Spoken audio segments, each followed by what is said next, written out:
this is a freewheeling talk. Occasionally interrupt if you want, but do remember that it was an unwanted interruption, and I reserve the right to tell you the joke about the Irishman who goes into a pub and is challenged to drink out the contents of that pub spittoon. So it's this disgusting story, and believe me, you don't want to hear it. Well, the men like it, the men chuckle, but women are thoroughly disgusted and get up and walk out and vow never to hear me speak again. So that's the penalty for interrupting. But it's an What were you saying? It's a joke. I've addressed this section of the audience, which is the well-behaved section of the audience. Otherwise, I might have actually to tell you the reason why I don't drink glasses of beer at a meeting, which I've already told you once, but you've got to make it sink in. Not listening to these pearls of wisdom dropping from my lips. You can't throw pearls of wisdom in front of the swine. You're casting wisdom for the pearls of... Okay. Going to be talking about assassinations and assassination attempts on the stop Nazis. This is a suitable location to talk about it because this is where they made the only serious attempt to kill off Adolf Hitler. And you'll notice from some of the remarks I made to my friend Jadwiga, the guide today, that I disagree with her views. Her traitors are my heroes and her heroes are my traitors. So you see what I mean? The Stauffenberg family have dined out on their misfortune. Count Stauffenberg was in fact a dedicated Nazi until about 1943, when he lost an arm and an eye and some fingers on the other hand in a strafing attack on his car in North Africa. Count Klaus Schenk from Stauffenberg was the epitome of the German aristocracy. Like most of these people with a thon in their name, the people that Robert Bly called the blue-blooded swine. Now we're going to have to stop for the latecomers to come, the latecomers who will not be referred to as latecomers again. Mr. Herman Goering. Welcome. Are you going to be listening? Yes. Or are you going to be scurrying past like the rats you are, like something out of Der ewige Jude, the eternal Jew, scurrying down the manholes of the Mercure Hotel here in Rongovo? Thank you for this. I'm referring to that movie. It's a good movie. I own it. Yes. I own two editions: the English, the original German, and the English dub. The ewige Jude exists in two versions. There's a PG version and a children's version. Both I have in the... The adult version shows disgusting scenes of kosher slaughter. Yes. Which have, of course, calculated to put anybody off the Jews. But Goebbels obviously thought that was going too far and so that's just reserved for a private viewing. I still can't watch that part till this day. I can't watch it too. I haven't watched the beheading of those two American journalists, no matter how much I detest journalists as a whole. I don't really want to see them being beheaded for the entertainment of the television viewing community, and so I haven't watched it. Other members of this bus, I understand, believe that it should have been viewed, and there should have been a hefty few charged for viewing it. I disagree. People who say that Adolf Hitler was shown the photographs of the executions of the people who tried to murder him, also lying through their teeth. I know this because Fegelein, who was the SS officer who was executed the last day or two of the war for desertion, I knew his adjutant, Johannes Goerler. Johannes Goerler was an SS colonel. He lived in Stuttgart, tall, statuesque man until the end of his life, and drove an enviable Mercedes car, but on the other hand, he would now be envying me with my Rolls-Royce Silver Spur, which is older than most of the people in the audience, I hasten to add. But Johannes Goerler, who is Fegelein's adjutant, says that he was present when Fegelein showed Hitler the photographs of the executions, or attempted to show Hitler the photographs. And Goerler said, to his astonishment, Hitler took one look at the photographs, realized what he was being shown, and threw them on the floor and said, "I do not want to see these. I want to put this whole thing behind me. I want to move on from here." Which is exactly the right attitude. He didn't want to be consumed by the traitor's actions for the rest of his life. So you see how history is not the way you're taught it at school. The story that the hanged men were strung up on piano wire is another of those lies that you hear when you go to school, because it's painful and it sounds nasty and it sounds particularly beastly. And the idea that Hitler wanted to see the newsreel film that was taken of the hangings is also untrue. In fact, I can tell you that the newsreel film taken of the hangings was actually taken by the British Secret Service. It was a mock-up, and it was planted by the British Secret Service in Switzerland, and and fed out from Switzerland to the world's media as being ostensibly the real hangings of Hitler's enemies, but in fact it wasn't. It was done in a studio somewhere outside London. And are we surprised? Well, no, not now, after all these years of seeing what the Americans get up to, and I'm so glad we don't have any Americans present in this audience. We don't have any lawyers or accountants or women. I can be rude about the whole lot of them, because I'm a chauvinistic, anti-American, anti-woman, anti-lawyer, anti-accountant kind of mob. Like the rest of us. Like the rest of them, yes. Anti-women. Anti-women. Did I say that? Did it slip out? Is my mute button getting rusty again? I've got a mute button up here, which I think sometimes expresses my innermost thoughts. But we'll feel sorry for them because they do have a struggle to get through life with their brain, which is 10% smaller than ours. Here, here. Yes? No, you have to look at it positively, just the same as the British have now positivized their multiculturalism by calling it diversity. Something wonderful. Right?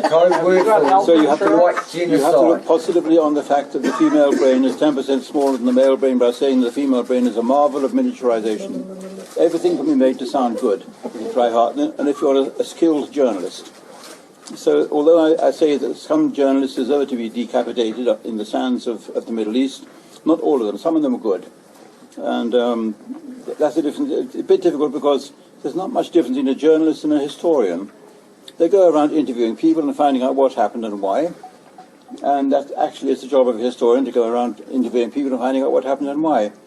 And those of you who have shaken my hand, which does not include away at the background there, hoping that none of us is noticing that she's not going to be hearing the talk, those of you who've shaken my hand will now have skin cells on you. Oh, she says, good Dovidzenia. Good night. Dobranoc. Dobranoc. Dobranoc. Hello? Hello? Dupe. Dobranoc is the way we say.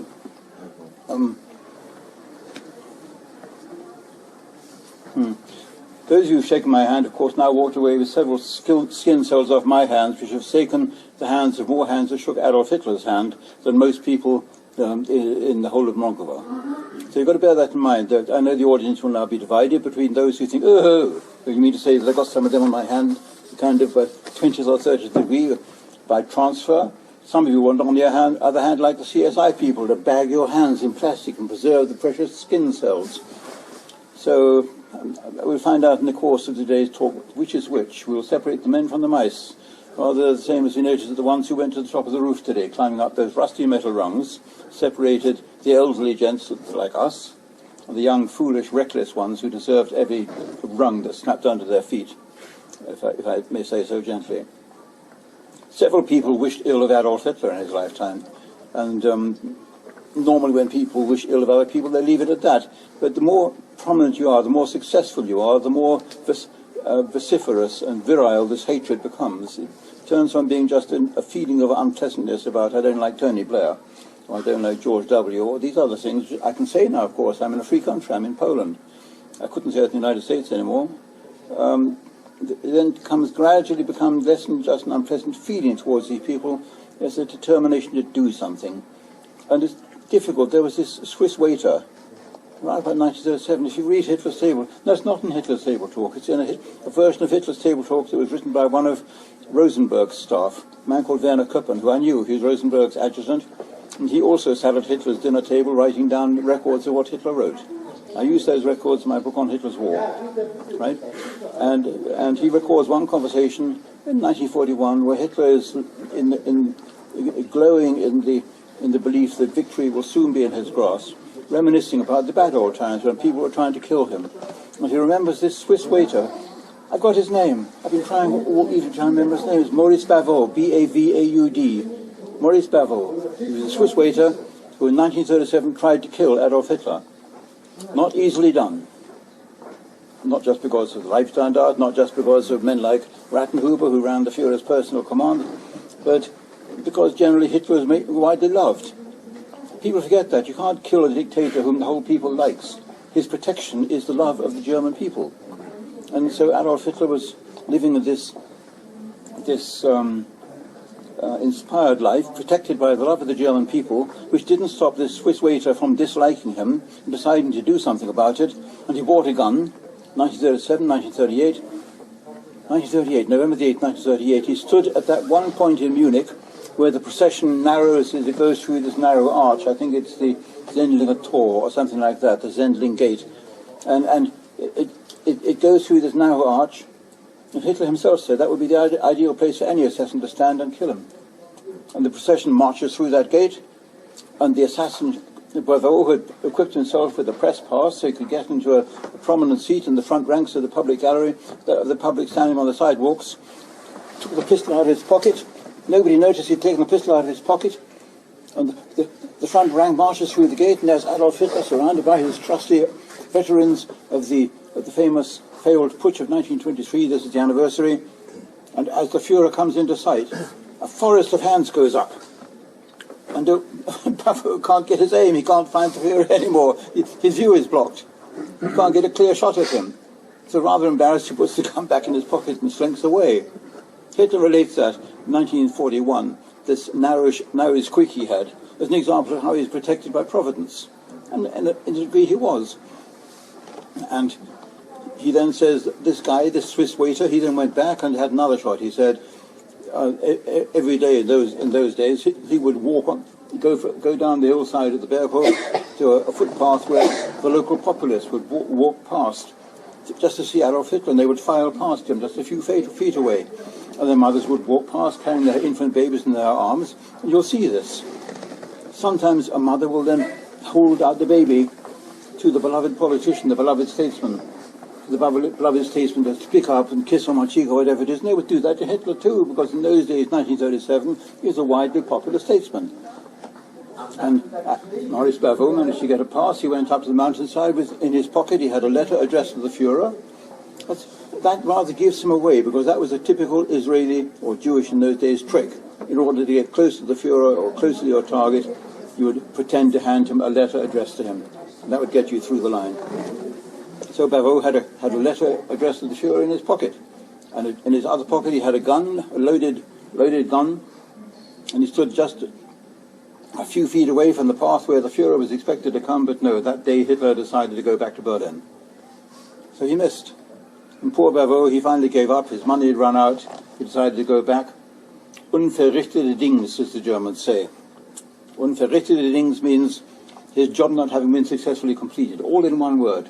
Unverrichtete Dings. He went back. Is that my right, Kai? Yeah, for sure. Yeah, right. I've got a smattering of German still after all these years of being banned from setting foot in that country. I've kept it up. Unverrichtete Dings. Poor Bavot, he went back to Switzerland, not having credit cards in those days, unable to even buy a railway ticket.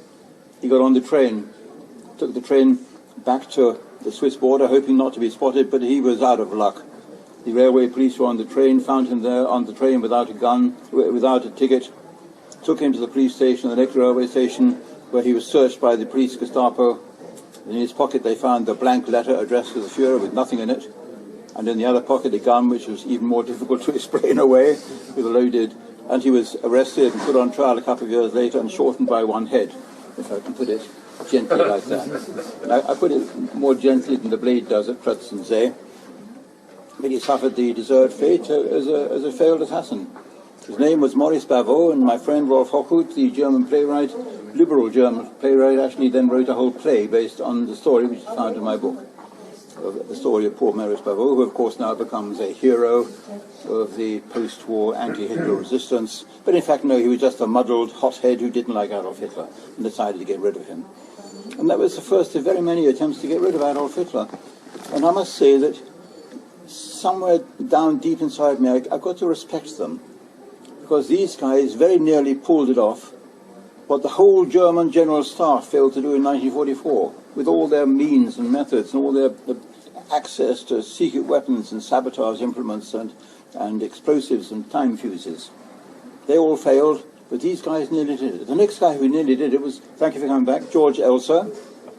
George Elser was a Bavarian clockmaker.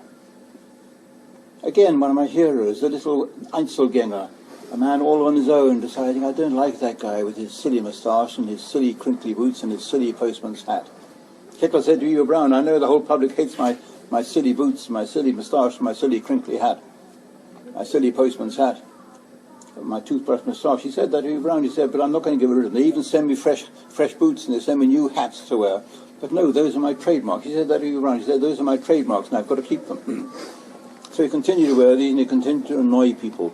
One of the people annoyed was the little clockmaker, who was a bit of a left-winger, George Elser, a clockmaker, but a dedicated professional guy, the kind of amateur plane maker, the kind of guy who spends hours just painting the swastika on the tail of a toy plane, this kind of thing, to get it right. Probably like all of us, we're all kind of dedicated professionals and we want to get things right in our own way, and that was George Elser. He was a nice guy. And every evening throughout 1938, throughout 1939, once he had seen what it was like when Hitler came on that famous anniversary, November the 9th, to speak to the old faithful in the beer hall, the Bürgerbräu beer hall.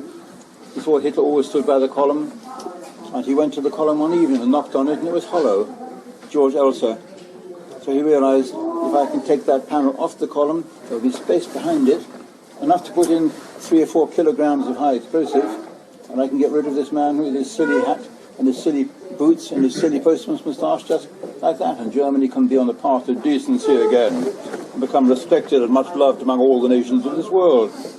George Elser, politics, the way the small man, the kleiner man, the worm's eye view, if I can put it like that. And for many, many months throughout the summer of 1939, while the German armies victoriously rampaging across Poland and preparing for the next step, George Elser was down in Munich in the beer hall in the evenings after they'd shut the doors and all the staff had gone and the milk bottles had been put outside and they swept the floors. He crept in after midnight and he took the panel off the column and very, very quietly he chiseled away to make space in that column for his Hüllenmaschine. They call it a Hell machine, a hellish machine in German, a Hüllenmaschine. An explosive, what they call it now, an improvised explosive device. Explosive device. Do George Elser a disservice. He wasn't improvising things, he was an expert clockmaker. And he was making a clock, with the difference that this clock was actually going to drive a 4-kilogram explosive charge when the appropriate moment came, and to make sure that it came at exactly the appropriate moment, he doubled the clock up, in case one clock failed. There's another clock as a backup. And in case anybody heard the tick-tock of the clock, he lined that cavity with cork and rubber. Rather like that execution chamber of the KGB that I went to see last Sunday in Riga, where they'd lined the execution chamber with rubber matting on the wall so that people waiting in the next room couldn't hear the plop as the 2-2 bullet went into the skull of the victim in front of them in the line.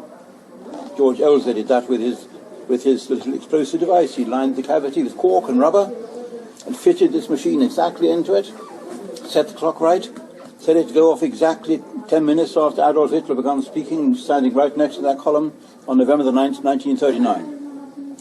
And then he stood back. I don't know whether he was in the hall evening. That evening he probably went as far away as he could in Munich. He waited for the news to come out. He saw the parades, he saw the traditional parades as the SS marched up and the soldiers and all the old veterans in their party finery, the brown uniforms and the grey uniforms of the Wehrmacht. The SS, by now in field grey, of course, because the wartime is on, and the SS no longer the wonderful black uniforms designed by... Who designed the SS uniforms, you know? Hugo Boss. Lots, well done. You all know that Hugo Boss was the designer of all the SS uniforms. They don't advertise that now the way they used to.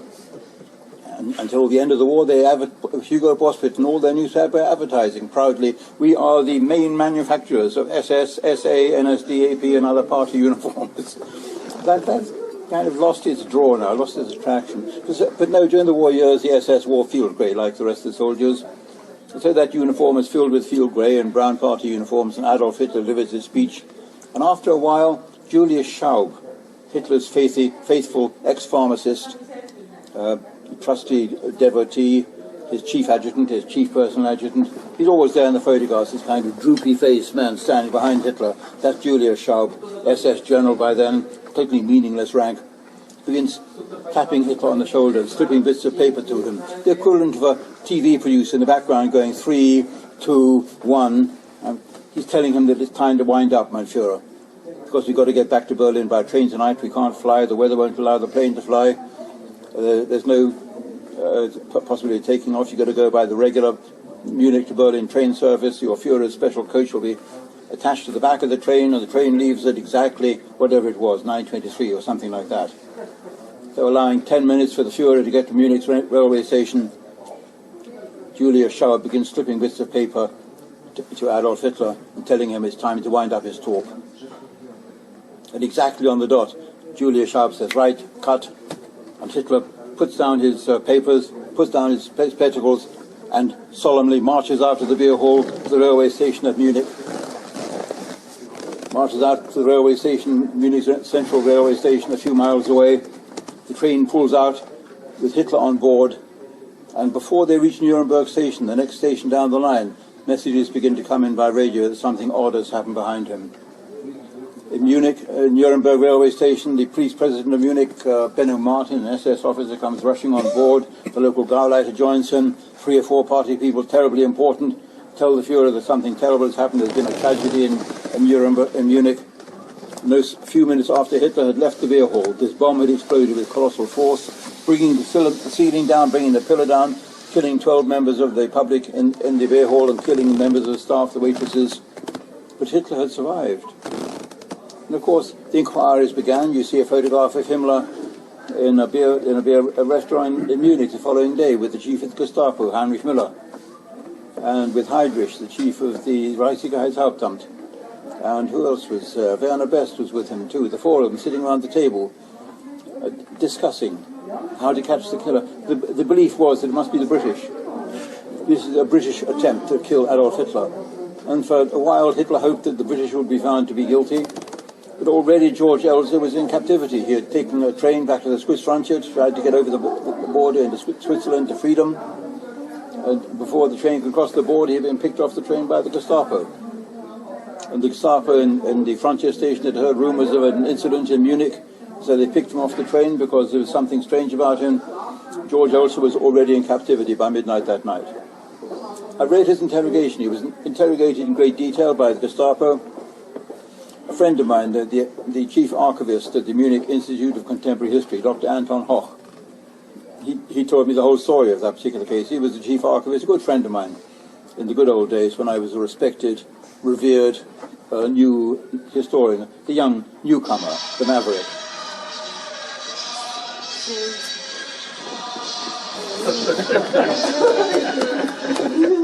I hope you're thoroughly ashamed now. Elaine now revealed as being one of us. One of us, at last. Anyway, the poor George Elser was held in captivity until the end of the war. Hitler was rather disgruntled that he turned out not to be an agent of the British Secret Service, as had been hoped. It all gets a bit complicated round about now because this was around about the same time as the Venlo incident, which was the British Secret Service. In the Venlo incident, Himmler's SS, the Gestapo, who had lured 2 British secret agents of MI6 across the border, thinking they were dealing with people like Stauffenberg, the scum, the traitors. But in fact they were SS and Gestapo agents dressed up as traitors. The British thought they were dealing with German army generals who were prepared to overthrow Adolf Hitler in November 1939. And only too late did they find out that it was Walter Schellenberg, the chief of the Foreign Intelligence Service of Heinrich Himmler, who had lured these agents across the border at Venlo on the German border. And it actually came to a bit of gunplay. The Dutch driver of the car in which British agents were driving, he was killed in the gunplay by the SS. The body was dragged across into Germany. The other 2 were kidnapped and taken across into Germany too.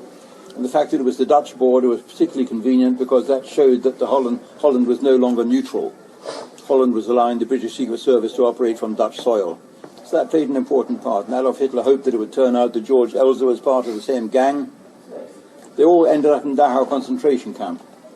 The 2 British agents, one of whom turned out to be the chief MI6, the top British Secret Service agent in the whole of that part of Europe. His name was Stevens. The other agent, his name was Payne Best.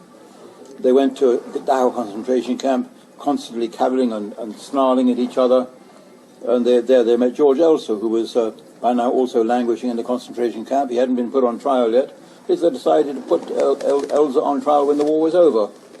Use him rather like Canaris and the other traitors typical Hitler, he said, well, don't put them on trial yet, that'd be a bit of a waste, let's wait till the war's over, have a big show trial to prove what our enemies were up to, trying to kill me of all people, and sending agents across the border of all people from Holland. It justifies our attack on Holland and all that kind of thing.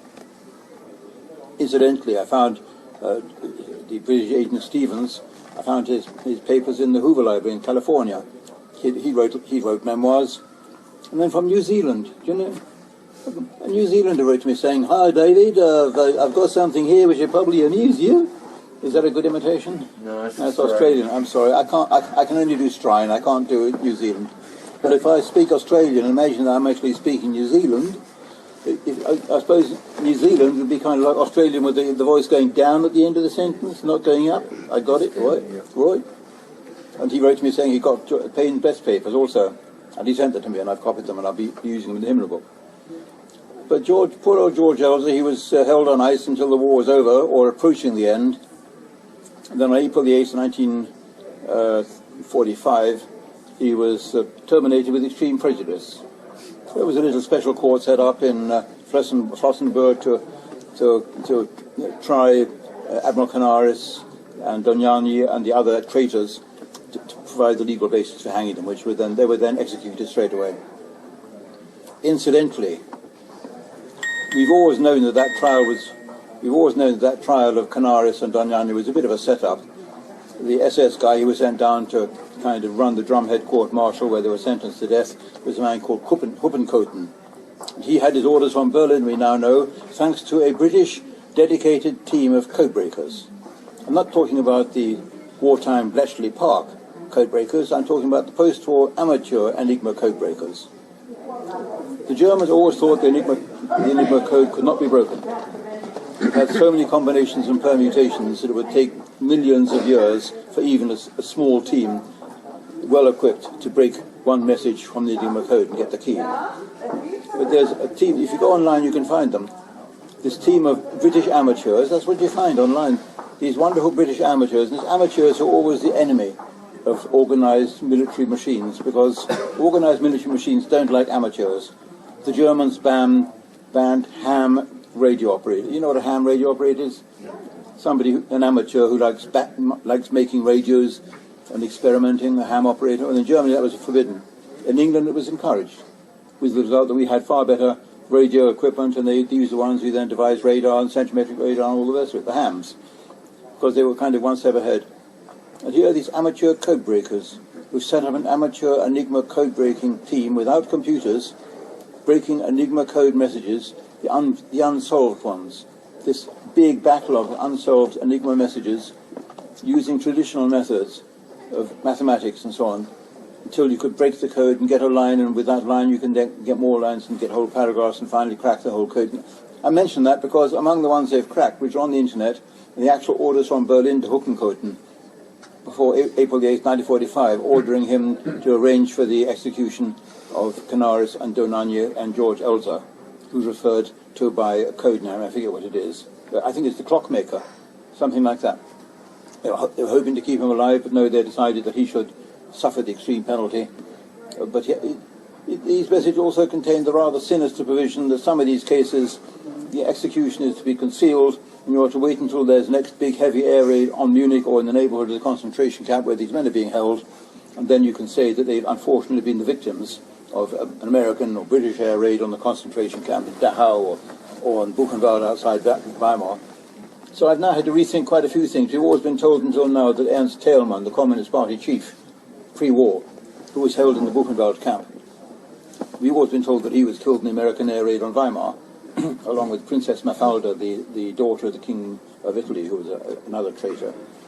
But since then, I've now begun to question whether, in fact, no, she was also terminated, and they used the pretext of the air raid as being a justification for killing her. Which brings us back to George Elser and the subject of the assassination attempts against Hitler. After the unfortunate fate of Adolf Hitler, of George Elser and the attempt to kill Adolf Hitler, the various other attempts were conducted, mostly inspired by Jews. I can say that because, as I said, I don't know lawyers and accountants, and I'm a chauvinist and all the rest, but there are very few Jews present, to my knowledge, here this evening, so I can be as rude as I want about them. I'd be rude about them anyway, it makes no difference. It does turn out in my Himmler biography that they were the ones who started a big wave of assassinations around about 1936. Oddly enough, until 1936, the Jews did not figure on the SS enemies list. They were way down the list. Right at the top of the list were the Catholics, the Catholic clergy, followed by the Protestant clergy, followed by the Freemasons, followed by various other sects and groups, and the Jews only listed number 7 or number 8 on Himmler's, on Heydrich's list. I know this because I've had extensive access to the records of Heydrich, which are in the archives, in the KGB archives in Moscow. And a friend of mine, Willis Carto, does that name ring a bell here? One or two people know who Willis Carto is. Willis Carto, a right-winger in Washington, he bought 44 microfilms of the KGB records of the SS, and he's given them all to me. He paid $485,000 for these 44 microfilms, given him by one of his donors. But he's passed the films on to me because he couldn't read them. He bought a microfilm reading machine which had the wrong lens in, so you couldn't really read these. They came out far too big. But I've had all these 44 microfilms digitized, so you can read them on a laptop.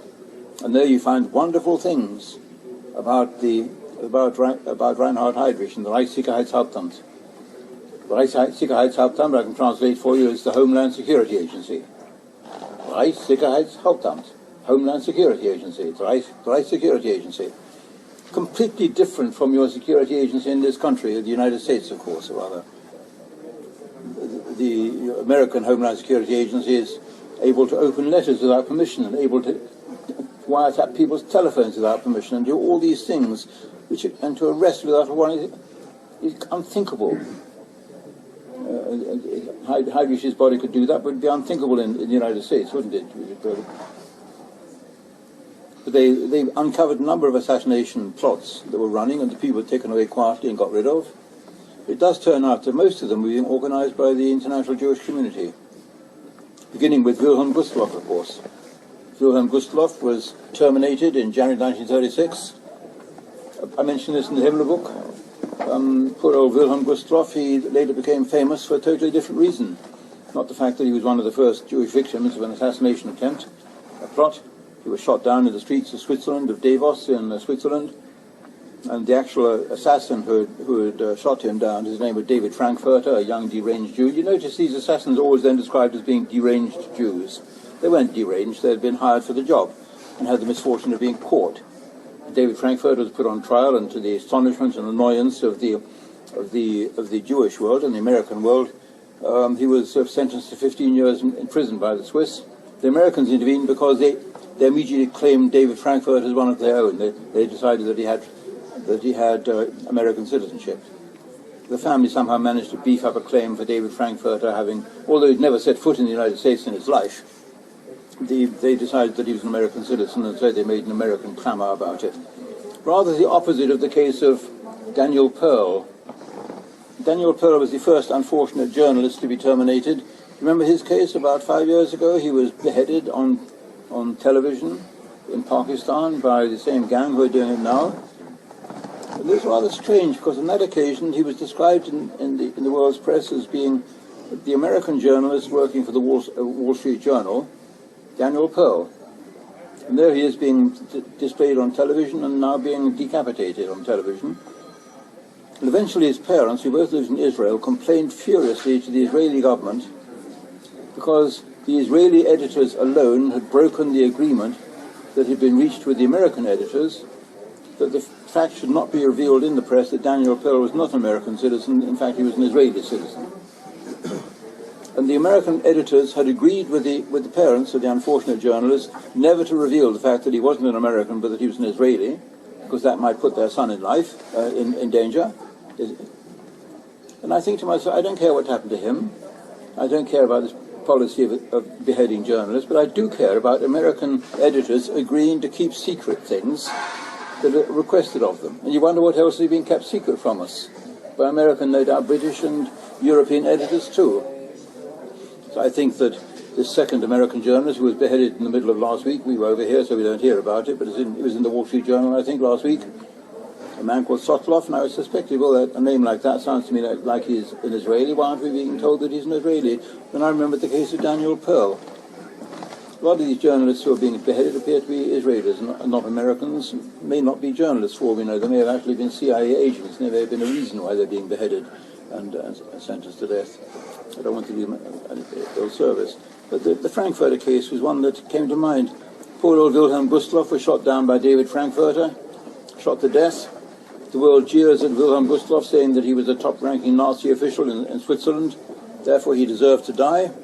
David Frankfurter, on the other hand, the young deranged murderer who killed him, the outrage that he was sentenced to 15 years. I think when the war was over, he was very quietly amnestied and squiddled away to Tel Aviv, where I think he lived to a great age. But the world moves on, firstly because Wilhelm Gustloff, of course, then became famous later on. You know why Wilhelm Gustloff became famous? Ship. Ship. Okay, that's good enough. We'll accept that answer. Ship. Torpedoed by the Russians. No. Wilhelm Gustloff was one of the first Kraft-Durchfreude liners, which were part of Adolf Hitler's Machiavellian warmongering, war criminalization plans. Adolf Hitler and the German Labour movement, the Arbeitsfront, the biggest trade union in the world, used the money collected by this huge trade union to build ocean-going liners for the German working class to have very cheap cruises on. Wilhelm Gustloff was the first of these magnificently equipped cruise liners for the German working class, the members of the Deutsche Arbeitsfront. And it continued to ply its trade throughout the war years until the last months of the war, when it was then brought into service to take the population of East Prussia, where we are now, to safety in Germany ahead of the Russian army. The Wilhelm Gustloff, laden with 12,000 passengers,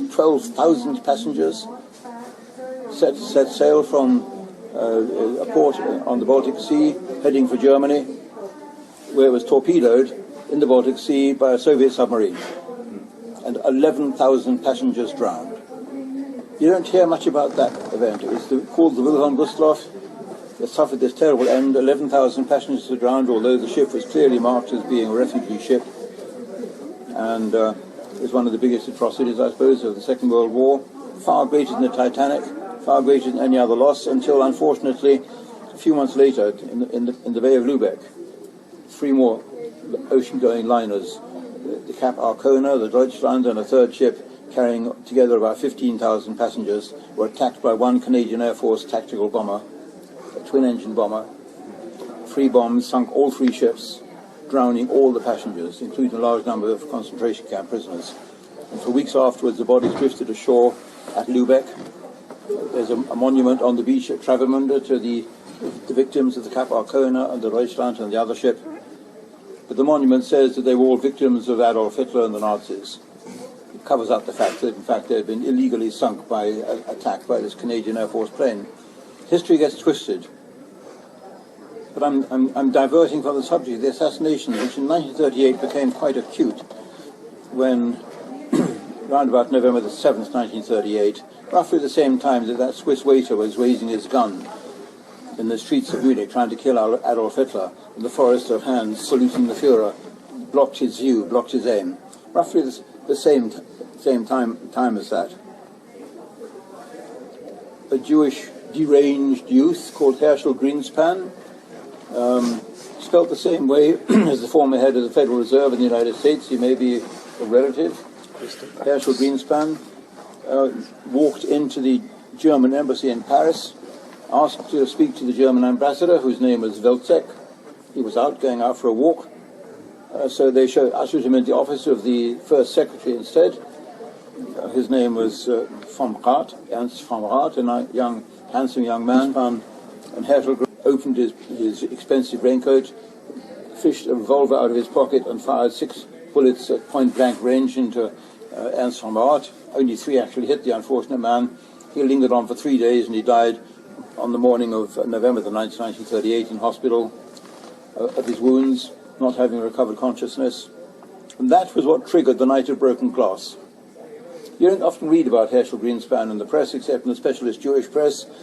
You don't often read that it was actually a Jewish murder of a German diplomat which led to the outrages in the streets of Germany. In fact, it wasn't in fact the first anti-Jewish pogrom conducted in Germany. There had been one in June 1938 which Goebbels had started with the collaboration of the Berlin police, and Hitler had immediately intervened and ordered this nonsense stopped. I know that from the Moscow records. In the Moscow records of the propaganda ministry and of the SS, you get the record of the Gestapo's fury at what Goebbels was doing. And then comes the order from the Berghof, where Hitler is spending a summer vacation in June 1938. The Führer has intervened and ordered that these outrages against the Jews are to stop immediately. You don't read that in the history books too, but that's what people buy my books for, to find out what actually happened. And what actually happened on the night of November the 8th was the same thing. Goebbels ordered this colossal, huge pogrom on that famous night when Himmler was ordering, was decorating his young recruits. In the Himmler book, I've got a photograph I'm going to be used across 2 pages. It's a full-colour photograph of that midnight swearing-in ceremony of the young SS men. Wonderful photograph taken in the series by Jaeger, which you see Fritz Jaeger's taken some of them. Wonderful photographs. And I'm going to put that one across 2 pages to hang with the hell with the cost, because it illustrates exactly the point I'm making. These row upon rows of immaculately dressed young soldiers in SS uniform waiting to swear their allegiance to Adolf Hitler. And that's the night it all happens.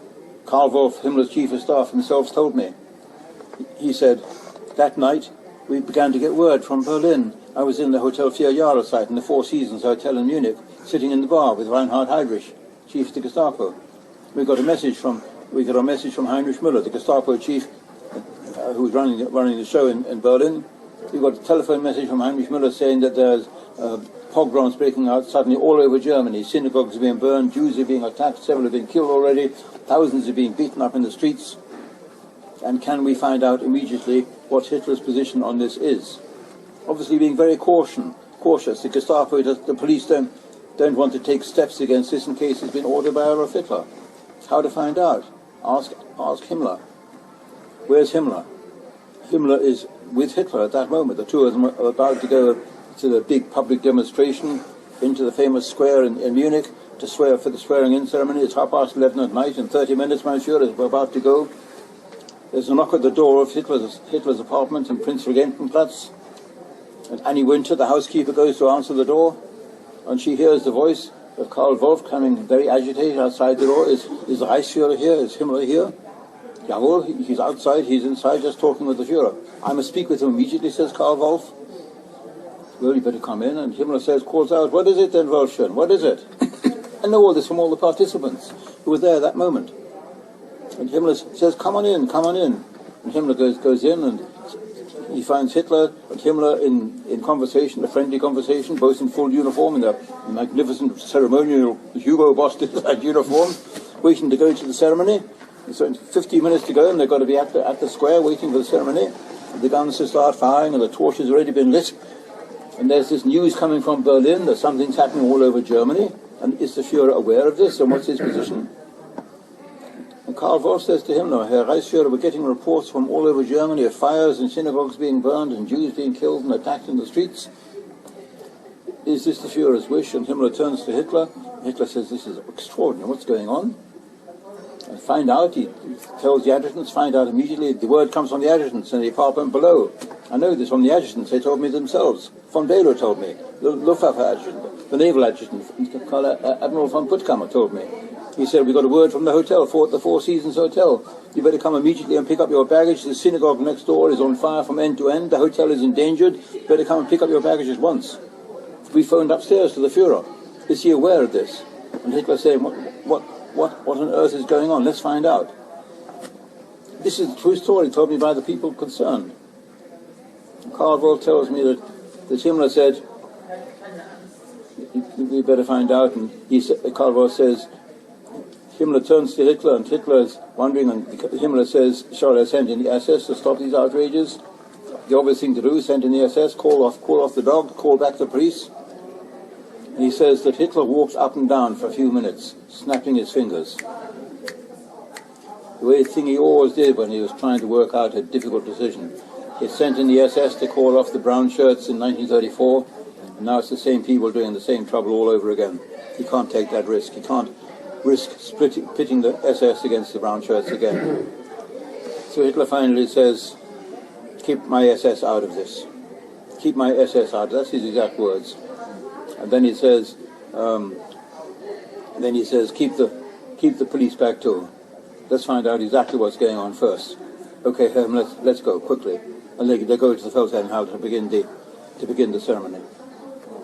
That's the exact story of what happened at the highest level. And all that night, when they came back from that ceremony, Hitler is issuing orders to stop the madness. 2:38 a.m. A message goes out, signed by Rudolf Hess's office. Rudolf Hess is Deputy Führer. He's Deputy to Adolf Hitler. The message is 2.5 lines long.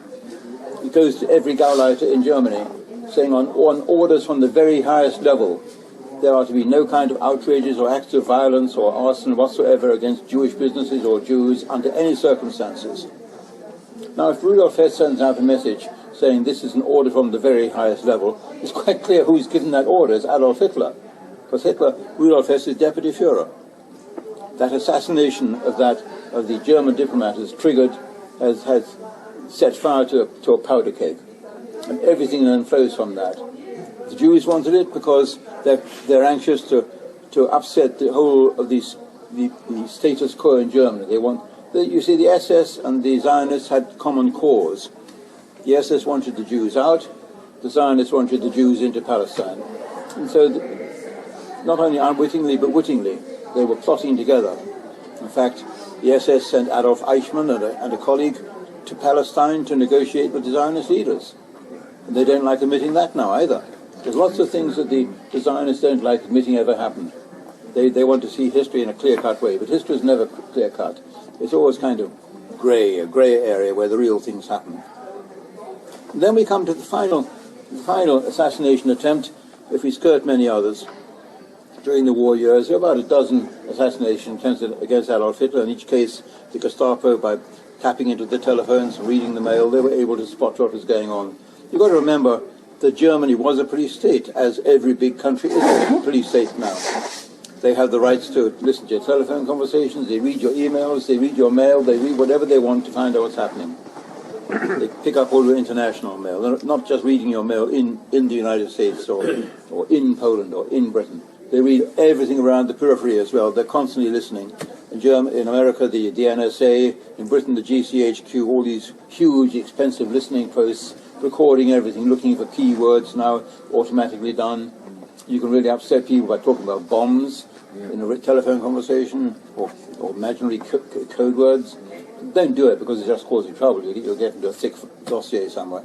But this is what they're doing the whole time. They're picking things up the whole time. I know that every time I fly the Atlantic, or every time I flew the Atlantic, I then found out that Pan Am or British Airways or Virgin Atlantic Airways had orders to send a telegram ahead to Washington saying David Irving is on flight PA 101 or whatever it is. And I feel that much safer to know that they're looking after me in this way. Well, that kind of thing happened in the same kind of way in World War II. Heinrich Himmler controlled the telephone censorship. He had all the telephone censorship that was picked up by Hermann Göring's Forschungsamt. He had all the telephone conversations of the key political suspects. He wasn't allowed to tap generals' telephones. That was an exception. The Forschungsamt was not allowed to wiretap on generals. But on politicians and statesmen and industrialists and the rest, they all had their phones tapped. So it doesn't matter that the generals in the Hitler plot of 1944 were not having their phones tapped. The people they were speaking to, their phones were being tapped, and that was good enough. And Himmler had a special organization that was opening the letters, the letter censorship office. They were read. Everything was read. Klaus Stauffenberg wrote regular letters when he came back from Tunis with one arm missing and one eye missing and several fingers missing. He wrote regular letters to his former commander, who had been arrested, who had been taken prisoner in Tunisia by the British, and he was back in England now. Von Streich, the commander of the 10th Panzer Division. So Stauffenberg wrote regular letters to him, posted the letters in the mailbox in Berlin, and being a total naive, a child when it came to political intrigues, he assumed, Stauffenberg, that once you posted the letter, it would automatically arrive on the desk of his former commander, General von Streich, in the prison camp in Britain, and nobody would read it between the time he mailed it and the time it arrived in Britain. That would be so ungentlemanly. In fact, it's read by Himmler's lot in Berlin. It's read by the Swiss intelligence service in Switzerland, who were the kind of the parcel post people, the middlemen. is read by the MI5 and MI6 in Britain, and finally, gasping for breath, it flops onto the table of the commandant of the prison camp in southern England, where all these generals are being held, one of the special prison camps, where all the conversations are being overheard. And the General von Streich, he reads out the letter to his fellow generals and colonels over lunch that following Sunday. Received this fascinating letter from Stauffenberg. He says that everything is going well. Let me read and he reads out the letter, oblivious of the fact that every word he speaks is being recorded by the hidden microphones. So I know what's in those letters. Nobody else has bothered to read. I found them. I'm using them in the Himmler book because it raises fascinating questions. Stauffenberg isn't writing in the letters something bland like we're going to put a bomb under the Führer's table next July the 20th. They're not stupid. But they say things like the balloon's going to go up any moment now. We're all planning. More and more people are joining. And they think that nobody's reading, nobody's understanding what this is all about. But it isn't just the letters they've got, of course. The intelligence people who are following this, the Gestapo experts. Gestapo experts have also got the overheard telephone conversations. They've got the surveillance. They've got a car parked outside the house of General Ludwig Beck, the chief of the plot. They're watching who comes and goes all the time. And gradually they build up with these mosaic stones a picture of what's actually happening. And Himmler must be being informed. I'm convinced that Himmler was pretty well informed of what was going on throughout 1943 and 1944, and he boasts about it after the bomb goes up. He says these people were so naive they thought we weren't watching them. They all had their fancy code names for each other, but we worked out just by looking at the code name. For example, Shortleg was a man called Langbane. Shortleg, code name for Langbane, long leg. Oh well, who could have guessed that? Langbane, a lawyer, Karl Langbane, was one of Himmler's lawyers who'd actually acted as a lawyer for Karl Wolff as well. And it's rather tragic because Karl Langbane had a nice little daughter the same age as Himmler's daughter Gudrun, and they went to school together in the same class down in Bavaria. And as I comment in the book, that neither could judge that little Elke Langbane's daddy was going to be hanged by little Gudrun's daddy. That's the way in the Holocaust Museum. The Holocaust Museum have given me great assistance in writing my book.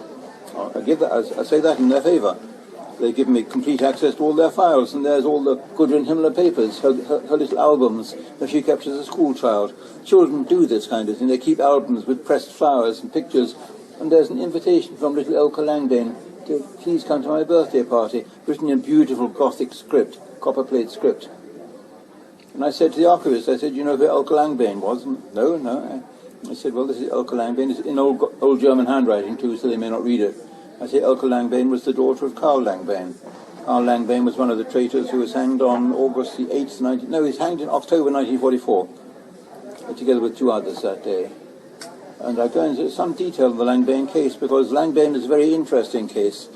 Langbane had been sent by Himmler to establish contact with Alan Dulles in Switzerland, just to find out what temperature of the water was, so to speak, in case.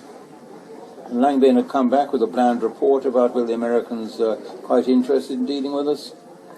And so Himmler had kept Langbane on the back burner in case he ever needed him. But of course now the bomb's literally gone up in Rustenburg, down the road. Now the bomb's literally gone up in Rustenburg. Himmler doesn't want Langbane floating around now, so he's immediately arrested and put on trial. But Himmler writes out of Kaltenbrunner, the new chief of the Gestapo, writes a letter to the judge, Freisler, saying, I do hope you appreciate the Langbane case is particularly sensitive, and you will of course arrange for the hearing to be not in camera, but virtually in camera. The entire public gallery in the courthouse at the People's Court must be filled by members of the Gestapo and the Sicherheits, the security police and the regular police. I can supply all the regular names, all the necessary names to fill the seats of the public gallery, because that's what we have to do in the special circumstances involving the Reichsführer SS Heinrich Himmler. So nothing is quite as it seems. Heinrich Himmler, aware of what was going on, it occurs to me, you have no proof. There's a very useful maxim established by Irving Pickard. Irving Pickard is the guy who was appointed as trustee in the case of Bernie Madoff, which is one of the funniest cases we've had the last 10 years, isn't it? The Bernie Madoff case, the guy who was robbing all his own kind, which is something they will not tolerate. And so he brought down the entire Jewish community on him, Bernie Madoff, and he'd been sentenced to 2,000 years in prison or something like that, because you mustn't do that. Rip the others off, I mean, all the other guys who were profiting, including Eli Wiesel, who claimed that he'd lost $30 million. Did any of us lose $30 million in the Bernie? I don't think so. We didn't actually have $30 million spare, did we? Right. But Eli Wiesel, somehow, this Holocaust survivor, had $30 million which he was prepared to invest in Bernie Madoff. And it never occurred to him that that kind of money was going to make a 15% return only by virtue of ripping off the Goys. And then suddenly they found out that Bernie Madoff was so ungentlemanly that he was ripping off his fellow kind. That's why he got how many thousand years he was. I mean, he saw it coming. He had it coming, and he knew he deserved it. He knew he deserved it. Bernie Madoff. I mention this because Irving Pickard, who had the job, of winding up the affairs of the Bernie Madoff estate, he started approaching all the big banks who had been involved in the Bernie Madoff, saying, "You obviously made millions out of this guy, and you must have known what he was up to." Because in the normal world, you can't make that kind of return on normal money. So we guess that you were aware of the criminal game he was up to, and you just didn't want to call the game on him. Irving Pickard says he said, "My basis of attacking the Morgan Bank, F.W. Morgan, and the rest of these big banks, Chase and the rest, my basis is that although they say they didn't know, they should have known." They should have known, and that's the basis that I use in dealing with Heinrich Himmler on the assassination of Adolf Hitler, those plots. Although Himmler might claim, although he's never claimed one thing or another, that he was in the dark about what happened, and he never had any inkling about what was going to happen. Himmler was chief of the Gestapo. He had total access to the telephone agencies and the wiretap and the letter censorship and all the rest, so he should have known what was going on. And I'm prepared to believe that 90% of the evidence suggests he did know what was going on. He must have read those letters that Stauffenberg wrote to his former commander saying the balloon's going to go up any moment now. More and more people are coming on board. But there's an even more fascinating element, an even more fascinating source of information that he could have had and should have had. The SS had complete access to the decoding activities of the German government. The German Foreign Ministry had a brilliant decoding agency, PERZ, P-E-R-S-Z, or Z. They were decoding the messages of the OSS. The OSS, the forerunner of the CIA, had an agency in Switzerland that was run by none other than Allen Dulles, the later first chief of the CIA. We know now from code-breaking Japanese messages, oddly enough, that the Germans had broken all the strip codes being used by the OSS in Europe. Think of that. Every message that passed between Washington and Bern and the other OSS agencies was being read and decoded by the Germans, because the Germans had decoded, they had obtained all the strip codes being used by the OSS. The strip codes, I won't explain to you what they are, but they're done on strips of paper laid in various sequences that provide the code and the key. And the strip codes had been cracked by the Germans, and we know that because the Germans boasted of this to the Japanese, and they were exchanging codes, the Japanese working on the OSS codes too, and there was an exchange going on between the Germans and the Japanese, and the Germans would say, we still don't have the OSS code number, whatever it was, but we got all the others apart from that, we got 23 and so on. So we know this from decoding the Japanese code messages, that the Germans had decoded all the American codes. The Americans don't like admitting this. It's one thing the governments never like admitting. So what was passing between Switzerland and Washington about the 20th of July bomb attempt? And did Himmler know this? Well, we got a pretty good idea Himmler knew this, because the German Abwehr, which was the rival to the Gestapo, the SS Secret Service, they had an agent called Hans Bernd Gisevius. Gisevius, a very unpleasant character who gave evidence in Nuremberg in the pay of the CIA or the OSS. Gisevius shuttled between Berlin and Switzerland, between Berlin and Bern in Switzerland. And he saw Allen Dulles repeatedly. And Allen Dulles repeatedly refers to this in his papers. For a long time I was banned from having access to the Allen Dulles papers. Allen Dulles' entire estate and papers are in the university, the secret manuscript division of Princeton University. I went there with Martina one day. We went to Princeton for a couple of days, and I spent those 2 days going through Allen Dulles' papers. Fascinating to see how he skirts around this very embarrassing question of the Germans having cracked all his codes. He didn't care at the time, but now, of course, he does care because it makes him look stupid. In his memoirs, you can see he drafts the memoirs again, called The Secret Germany, I think, some title like that. He drafts it again and again, trying to avoid admitting that the Germans had read the codes. And then he does admit it, but he says, of course, I smell burning. Oh no, it's tobacco. I hope I don't die of secondary tobacco smoke. The strange thing is smokers think that nobody knows they've been smoking, isn't it? Jaron. Yes?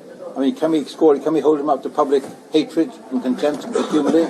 Yes. Okay, right. Moving on from there, Alan Dulles, he writes in his memoirs, eventually he says, using kind of lawyer's language, I am satisfied that none of our agents in Germany came to any harm through the breach of the OSS strip codes. Well, none of his agents came to any harm in Germany. What about the German traitors whose names he revealed in the messages back to Washington?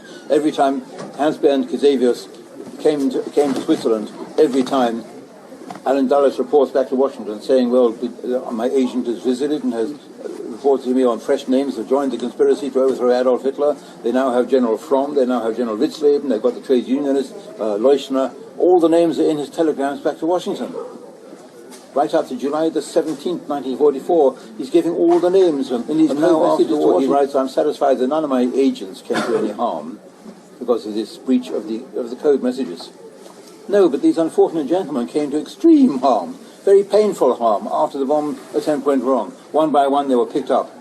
On the day before the bomb actually went up, July the 19th, Heinrich Müller, the chief of the Gestapo, writes to Himmler saying, I think the time has now come to pick up Witzleben and Leuschner, as we now know, thanks to these code messages. Himmler writes in his green ink across the letter, he said, no, I don't think the time is quite ripe. Was that stupid? No. It's like a Ponzi scheme, if I can use the appropriate metaphor. In a Ponzi scheme, the correct tactic is not to leave too early, not to get out too late. If you get out too early, you've missed some of the cream. If you get out too late, there's no cream to be had. The whole thing's collapsed, imploded. So it's like a Ponzi scheme.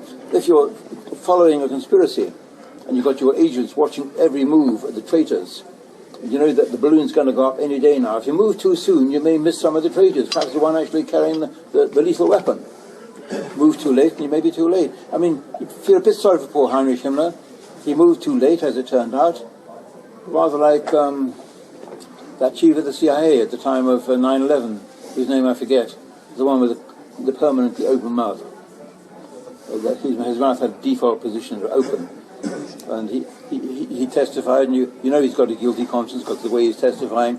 What he didn't want to reveal was that one of his agents was one of the 20 hijackers. I'm pretty convinced of that. It's a long story. And what he didn't want to reveal was that they were aware that these planes were going to be hijacked. They had assumed it was going to be a regular run-of-the-mill Monday to Saturday hijacking. The planes are going to be landed on some airfield, Lakehurst, New Jersey or somewhere, and then the hijackers are going to demand that somebody's going to be released somewhere from some prison. And too late they found out that no, that wasn't the plan this time. They're going to use those planes as weapons. Unthinkable. And of course he couldn't very well go to Congress and admit that they had their own guy in on the operation. But they'd reached the wrong assumptions. Too late. So how do we know what Heinrich Himmler was up to? Well, I'm lying in prison in Vienna. So this is before 2007 when I was released from solitary. You're on solitary confinement. I can recommend, if you're writing a book, get solitary confinement. Find a bobby somewhere and knock his hat off and ask for solitary confinement when they lock you up.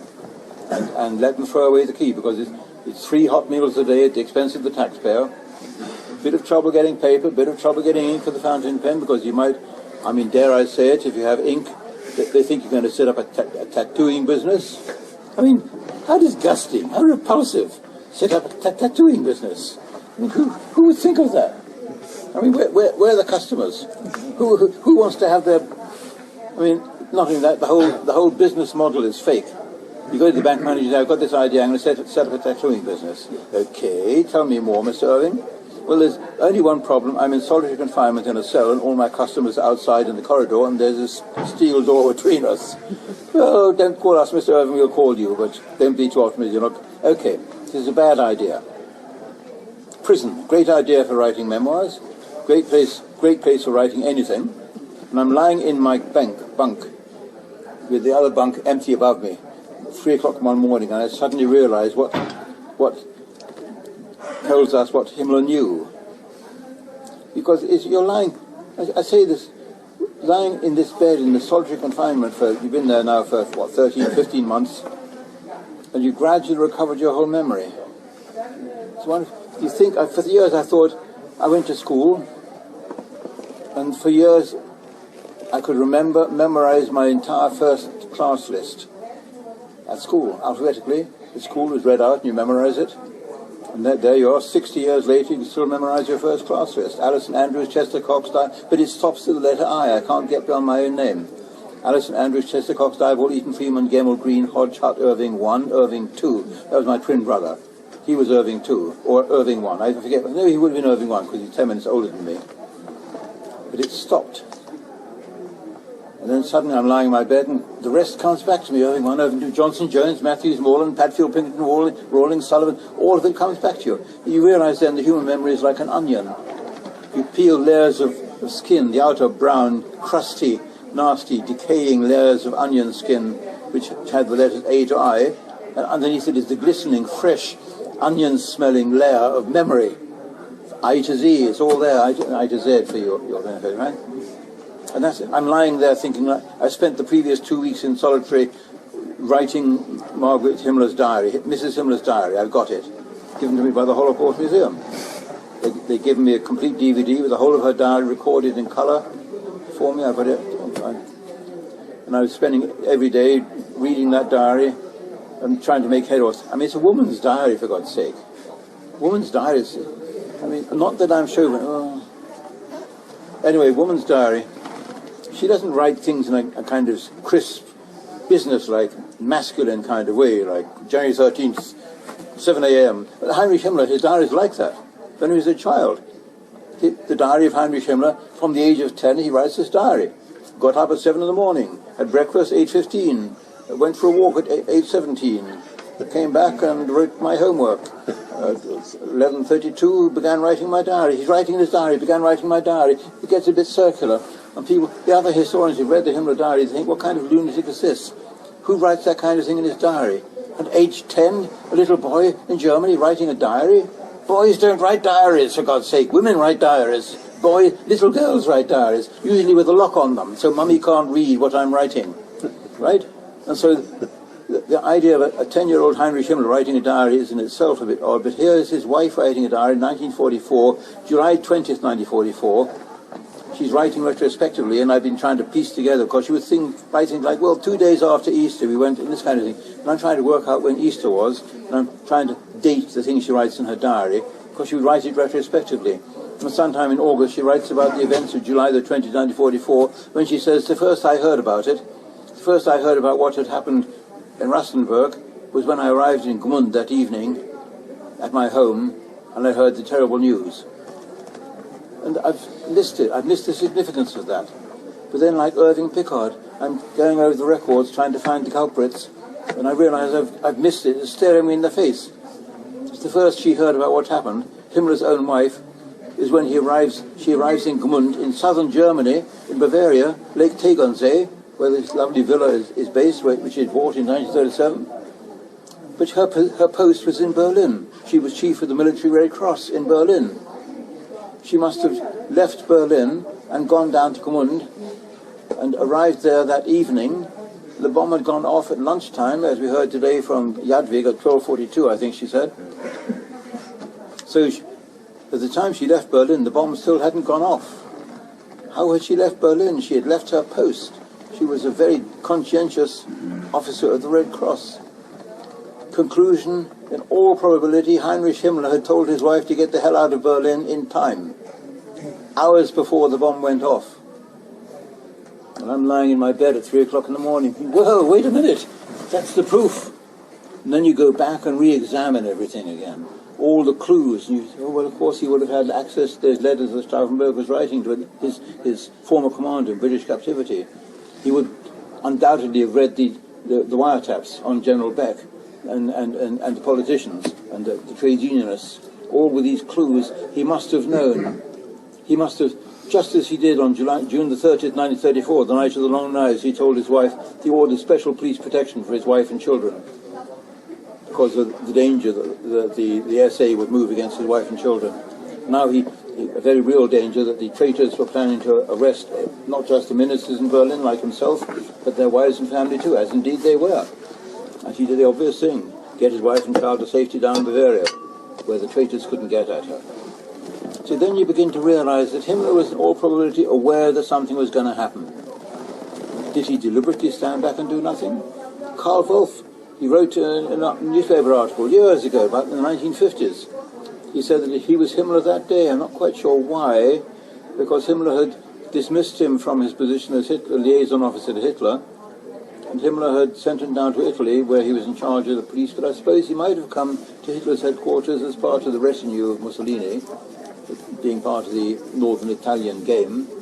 So have Karl Wolff at the Führer's headquarters too, I suppose they make sense. Karl Wolff says he was sitting in Himmler's office when the phone rang and the news came and the bomb going off. Karl Wolff says, I got this distinct impression that it wasn't news to him. I got the distinct impression, writes Karl Wolff, that it wasn't news to him, that he'd expected the call. Oh, these things gradually begin to gel. You're only left with the strange question then is, was Himmler deliberately doing nothing, deliberately standing back, or was he mistiming it and assuming it's going to happen 2 days from now and he would move into the last minute and arrest all the culprits? Like his instruction to leave Witzleben and General Fromm and the others still at large, but time is not right to arrest them yet. Well, I think probably he was playing it both ways, because he was in a win-win situation. If the bomb went off and the unfortunate Adolf was the victim, then Himmler would be the obvious successor, as he was for a long time. On the other hand, if the bomb failed to get off and they caught the conspirators, then he would be the hero of the hour, the one who had rounded up the conspirators and uncovered the whole plot. So he's in a win-win situation. Hitler undoubtedly knew that something was going to happen. His private secretary, Christa Schroeder, told me that on July the 19th they were having lunch together, Hitler and Christa Schroeder, and Hitler remarked to Christa Schroeder that he had an uneasy feeling that any day now there was going to be an attempt on his life. I think it's quite possible that Hitler was just saying that, having actually read the telephone intercepts or something like that, or having had a message from Himmler warning him to be particularly careful, but Himmler might have said, well, they may be planning something, but mein Führer, so far as I can see, there's no way they can possibly get into your presence. It would not have occurred to Himmler, because there was a strange quirk about those decoded messages of Alan Dulles, the Abwehr agent who shuttled between Berlin and Switzerland, was Bernd Casavius. He couldn't abide Count Stauffenberg. Count Stauffenberg was a braggart and a loudmouth. All the other plotters disliked Stauffenberg because of the danger that he was going to open his mouth too loud and the whole plot was going to be blown sky high. So Casavius, hating Stauffenberg as he did, deliberately made no mention of Stauffenberg as a name to Alan Dulles. So it's quite possible that Stauffenberg's name didn't figure on Himmler's suspect lists. Very possible indeed. And so Himmler would have been scratching his head when saying, well, they're all talking about any day now, and it's going to be kind of July the 20th, but how can they get it? I mean, Hitler's within 3 cordons of security cordons here at Rustenburg. He's totally safe. He's got bunkers with rooftops, with ceilings 20 or 30 feet thick. How can they possibly intend to kill him? It never occurred to him, this guy Stauffenberg, the war hero, the Knight's Cross bearer, that he was going to carry the bomb into Hitler's headquarters and plant it under the table. Very embarrassing. It must have been a great embarrassment for Himmler when the bomb went off and killed 3 or 4 people and so nearly killed his charge, Adolf Hitler. Very interesting what Christa Schroeder told me about that anyway. Christa Schroeder told me, she said, I heard the bang, I rushed over from our bunker to where Hitler was in his bedroom, in fact sitting on his bed. She said, I found the Fuhrer sitting on his bed, feeling his pulse. His trousers were shredded. The doctor was picking the splinters out of his arms, and he was just sitting on the bed in his shirt sleeves and braces, feeling his pulse. And he looked up and he said, Fräulein Schröder, 73 is completely normal. I just had 3 or 4 men killed within feet from me by this bomb, and my pulse is completely normal. I put it in the book, Hitler's War. my American editor said, you can't have that. Can't have what, I said. He said, you can't say Hitler sat there in his shirt sleeves and braces feeling his pulse. I've rewritten it. My American editor, Stan Hoffman. I said, how have you rewritten it? He said, I've rewritten it so it now reads, Hitler sat on the edge of his bed in his shirt sleeves and suspenders, feeling his pulse. Now we can see what the problem is. I mean, in American, what you hold your trousers up with, like our friend there, Bruce, what are they called in American? Suspenders. What are they called in English? Braces. What are suspenders in English? For women, what women hold up. What does a woman hold her stockings up with? A garter belt. Yeah. So here's this. The English readers are going to get the impression when they read David Irving's book Hitler's War that at this crucial moment, this turning point in Hitler's fortunes, this appalling nexus in the career of the Third Reich, the 1,000-year Reich, Adolf Hitler, our idol, is found to be wearing some kind of prevert, wearing female underwear. It's going to destroy the whole image I'm trying to create. I've labored so hard to create. And so I think you'll find the book, that sentence is in the book. There's no way around it. You couldn't find a mid-Atlantic version that would please. But when I was writing that book, that actual chapter, the chapter is called The Man with the Yellow Leather Suitcase. It was actually yellow leather. And the chapter is called The Man with the Yellow Leather Suitcase. I wrote that back in about 1970, finally wrote the final version at 3 a.m., sitting on the balcony of the apartment I rented, overlooking the Mediterranean and Spain, with my children who were all Spanish. And the oldest child, about 3 a.m., came toddling out onto the balcony, wearing her long white nightdress. Josephine, God rest her soul. And she said, what are you doing, Daddy? And I said, I'm writing a book about it. Who are you writing about? I said, well, about a very great man. She said, you know, children, they will do whatever they can to stay up late. She said, can you read the page to me? And I said, yes. She said, well, okay, read the whole chapter to me. I said, okay. She said, wait a minute, I'll go and get my sisters. And she came toddling out with her three, so I got 4 children, apparitions, dressed in white, sitting on the balcony with me. And I read this chapter out to them. Their mother's in bed long ago, and I've got the 4 daughters, and I'm reading out to them. They're aged from about 5 to 10.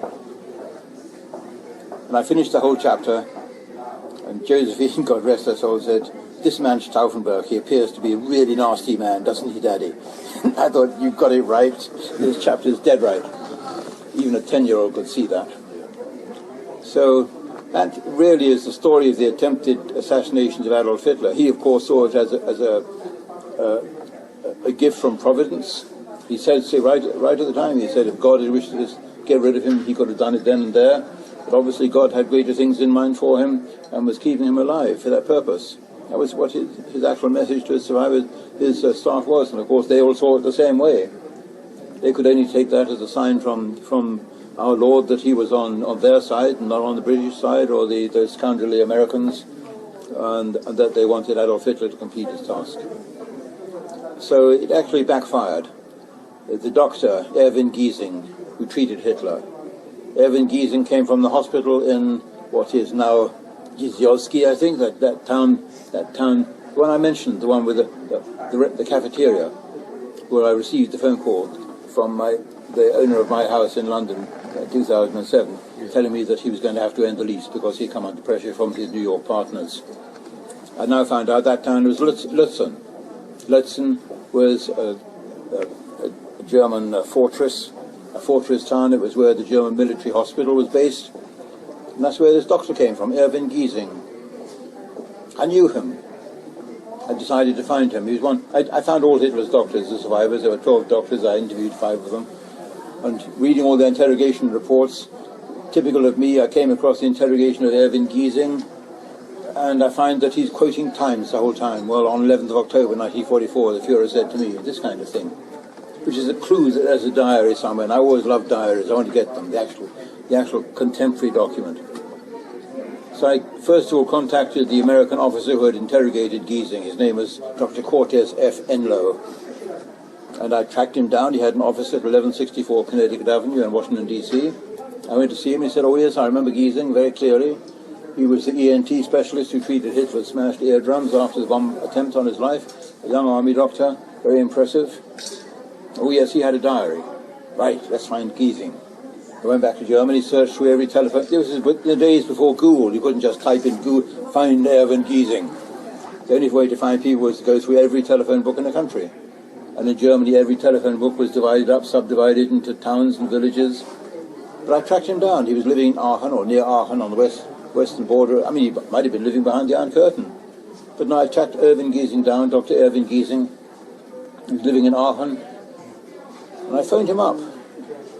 I speak fluent German, of course. I worked as a steel worker in Germany for a year, and I studied Germany, and I learned all the poems that she was reciting on the bus. I learned them at school.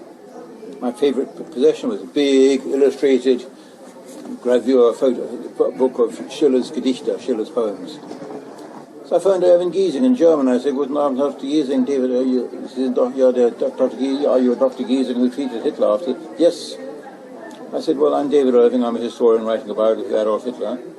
Can I come and see you?" And his reply was unexpected. He said, "Yes, I've been expecting you." It's unnerving when you hear that, and I went to see him straight away. We drove round to his house, and he opened the door dressed in his kittel, his white smock as a doctor, with a stethoscope round his neck. And he said, "Mr. Irving, I'm busy with the patient for the next half hour." He was still in practice, but he was carrying a big folder in his hand, and he said, "Take this into the waiting room for the next hour, and I'll be with you in an hour, and read this." And I say, "What's that?" He said, "Well, you know what it is. It's my diary."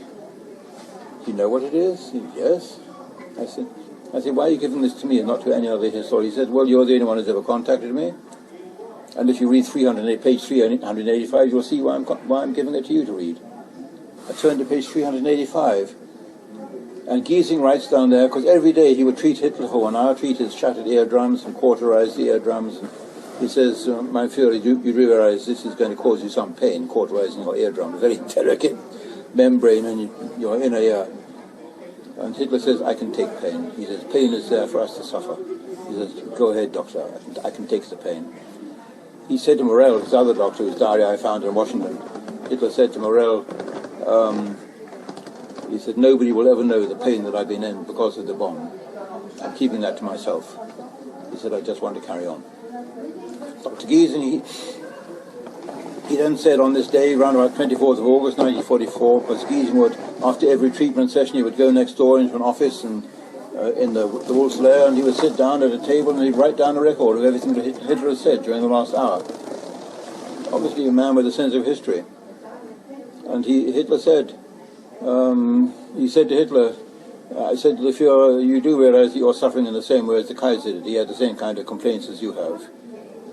And Hitler said, "Well, how do you know that, Herr Doctor?" The interesting thing is that this wasn't one of the conspiring doctors. Doctors always conspire when 5 or 6 doctors are treating a great statesman like Roosevelt. Then all the doctors kind of gang up. They jostle each other trying to get the position as the lead favourite doctor. But he wasn't. He was a straightforward army doctor, plain-spoken army doctor from Lutzen down the road where we drove through this morning, where the crossroads was, Kielce. And so Hitler says to the doctor, "How do you know that the Kaiser had this illness?" Hitler's reply, and Dr. Giesing replies, "Man, sure, I've read the book of by that Englishman, J.D. Shamir, who wrote a book called Ein Fabeltier unserer Zeit, a fabulous animal of our times. And that's in that book." And Hitler says, "Yes, I know that book. It's an excellent book, but I think the Kaiser got off too lightly. It's a good book." And the doctor writes in his notes, he said, "I then continued and said, well, of course, it's much easier to write a biography of a great statesman in those years than nowadays, because at that time, after World War I, there was still great, during those events, much more use was made of the written note than nowadays when everything is done by telephone or radio or Twitter or whatever." And Hitler said, "Ein Augenblick, Herr Doctor, no, you're not quite right." He said, "Nowadays, you're right. Everything is done in writing.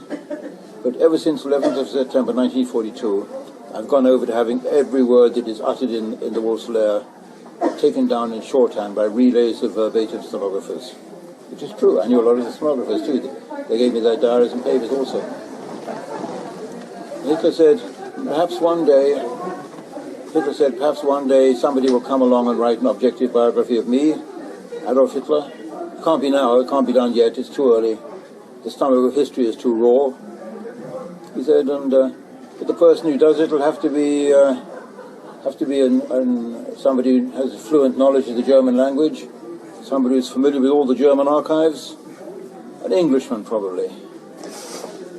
Somebody of the next generation, not the present generation. The present generation won't want to do it. I have been waiting for your call, said the doctor. I've been waiting, the Messiah had come. I've been waiting for your call. He waited all these years for an English historian of the younger generation to approach him and say, I'm writing a biography, which is why he gave me the diary. And why none of the other biographers have anything like the good luck that I've had. I've had several strokes of good luck. I've lived a long life and I'm still living it. I speak fluent German, I read fluent German, and I've got an open mind. One of the first jobs I had, after I published The Destruction of Dresden, my first book, or my kind of 1.5 book, The Destruction of Dresden, my publisher asked me would I be prepared to translate the memoirs of Field Marshal Keitel, Chief of the German High Command. And I foolishly accepted because it was a 3-month job, and he eventually paid me £67 or $100 for this whole job. Kind of quoting legal precedents for cheating me. And he was a gentleman publisher, if I can put it like that, a nice guy. But the thing is that he pointed out that large parts of the book had been omitted. He said, you provided the translation, excellent translation job, David, but the ... and here over the page, what's been left out? And I said, I don't know, I can find out. She said, can you find out? We could put it back in perhaps? I said, yes, I'll do. So I tracked down the son of Field Marshal Keitel, Lieutenant Colonel Karl-Heinz Keitel, who was a bit of a lush. He kind of advanced age, retired from the German army, a drinker. And I tracked him down living outside Cologne, and I went to see him, and he said, yes, you're absolutely right, Irving. My father wrote a much longer manuscript, but the German publishers chopped out large parts of it because they were politically incorrect.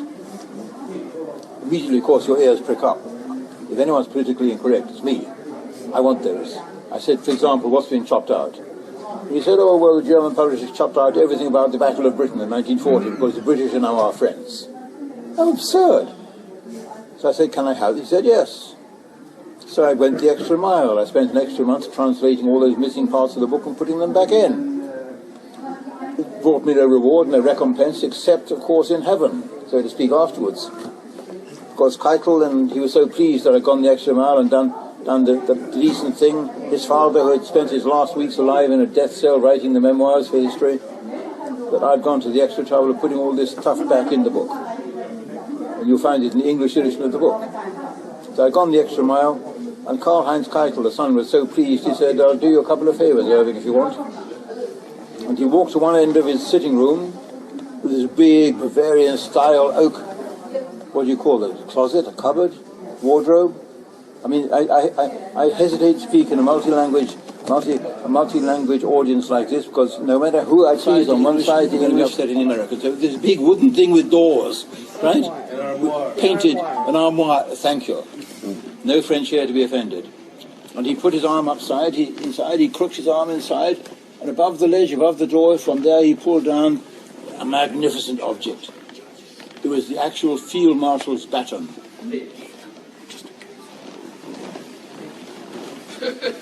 I'm sorry that one member of our audience is leaving us.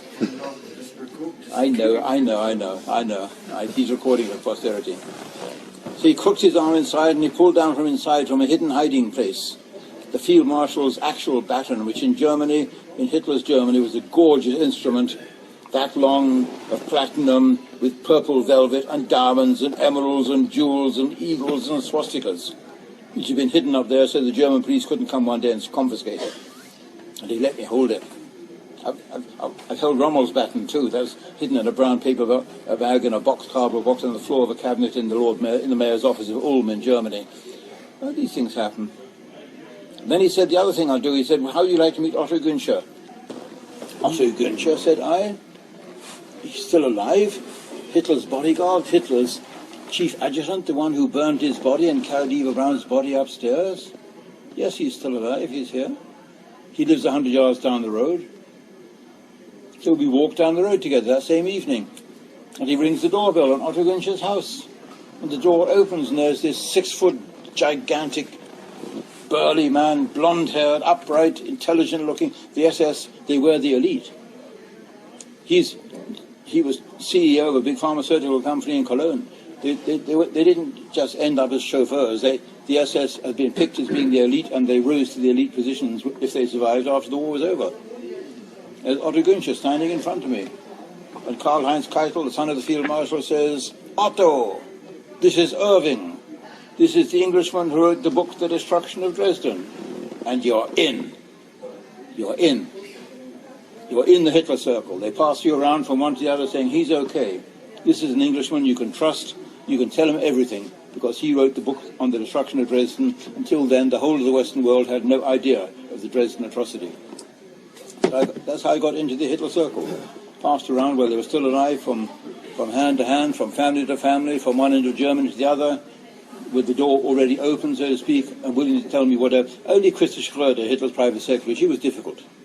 It took 3 or 4 years to get through her front door. Another 2 or 3 years before she opened up and started talking to me. Another 5 years before she then revealed that, yes, she'd kept letters. She'd kept letters that she'd written to a woman friend in Switzerland. Very indiscreet letters. I don't know what kind of friendship there was between them, but she typed them on Hitler's typewriter, on Hitler's headed notepaper, the gold crest with the big typeface. June the 16th, June the 16th, 1941, she writes to this woman friend saying, next week we're going to be attacking the Soviet Union. Isn't this exciting? She's writing that to a woman friend in Switzerland. Who needs code breaking when you've got women writing letters to each other? Yes. They're going to be attacking Russia next week. I mean, even Himmler's brother didn't know they were going to be attacking. Himmler's brother said to me, Heine was a moral coward. He would never have done this without Hitler's backing. But I had to say to him, well, I don't think Heine told you much. I don't think... and then he admitted, he said he saw the trains passing their window every day heading east in Dresden where he lived. And he had no idea they were about to attack the Soviet Union. Because Heine hadn't bothered to tell his own brother. That was back in 1970. So all these people back then told me everything that I wanted. I wish I'd known I was going to write a Himmler biography. I would have spent more time with the brother. But you can see now how my book on Adolf Hitler is different from the rest, because I had that inner circle. Years later, I think a couple of years ago, a book has been published. You can buy it here now in English, called The Hitler Book. And the Hitler Book is by Otto Günsche and Heinz Linger, Hitler's two closest manservants and adjutants. In Soviet captivity, they decided, or they were required to stay in a hotel room and just write down everything they knew. And they spent a couple of years doing that for Stalin's personal benefit. Translated into English, and the resulting manuscript became known as the Hitler Book. I read it a couple of months ago, and it is spot on. It's absolutely accurate, apart from some glaring and obviously lurid passages that have been inserted. And Günsche himself told me years before he died, he said, I wrote all that down in captivity, but you will see there's a lot has been put in purely for Stalin's benefit about the drunken orgies in the last weeks and things like that. It's purely put in to please Stalin. We knew what he wanted, so he put that in. But I can see that, and you can see the rest of what he writes is spot on. There's one passage I didn't know, for example, what happened to Hermann Fegelein, Himmler's adjutant. Himmler's liaison officer to Hitler in the last months of the war, Hermann Fegelein. You know from the film Downfall, Fegelein blots his copybook. He deserts in the last days of the war and is found in his own private quarters in Berlin and dragged back into Führer's bunker and then sentenced to death. But I know the inside story of that. He was dragged back into Hitler's bunker, having been found in plain clothes in his private quarters in Berlin. And Hitler said, I want him to be sent to a fighting unit in Berlin, that he shall join the battle for Berlin. And Hitler's adjutants told me, Puttkammer and Günsche, all the adjutants said to me, no, that's not what happened. Hitler wanted to spare him and sent him to a fighting unit, but we adjutants got together and we went to see Hitler and said, my Führer, if he is sent to a fighting unit on the front line, he'll just desert again. There's only one punishment for desertion, and you know it. He has to be court-martialed. That's the inner story of what actually happened. And on the last day of the war, the last night of the war, when Hitler's marrying Eva Braun, simultaneously the court-martial takes place. We know that from the book, the Hitler book. And Fegelein is actually sentenced to death. Fegelein, by that time, Eva Braun's brother-in-law. He had married Eva Braun's rather sluttish sister, Gretel. And in the book, Linger or Günscher describes, that Fegelein is then dragged out into the courtyard to be executed. And he's not executed by firing the squad, the traditional soldier's execution. Shot in the back of the head, he is, Russian style. I put that in the Himmler biography too. That little detail. Himmler, the Fegelein is dragged out into the courtyard and finished off with a shot in the back of the head like a Russian style. Now he knew what it felt like, I write. Now he knew what it felt like. That's in the draft. I'll probably keep it in the final book. So the Himmler book will take about another 6 months to finish. I've lost the last 6 months twice, stolen computers. And I've got to start all over again, and sometimes it gets better and sometimes it doesn't. Got it all in my head. I have to delay it to do things like this tour. But this tour has been, I must say, a great enjoyment for me. Very well organized by Martina, very well attended by you guys. There's Martina's back, thank you very much.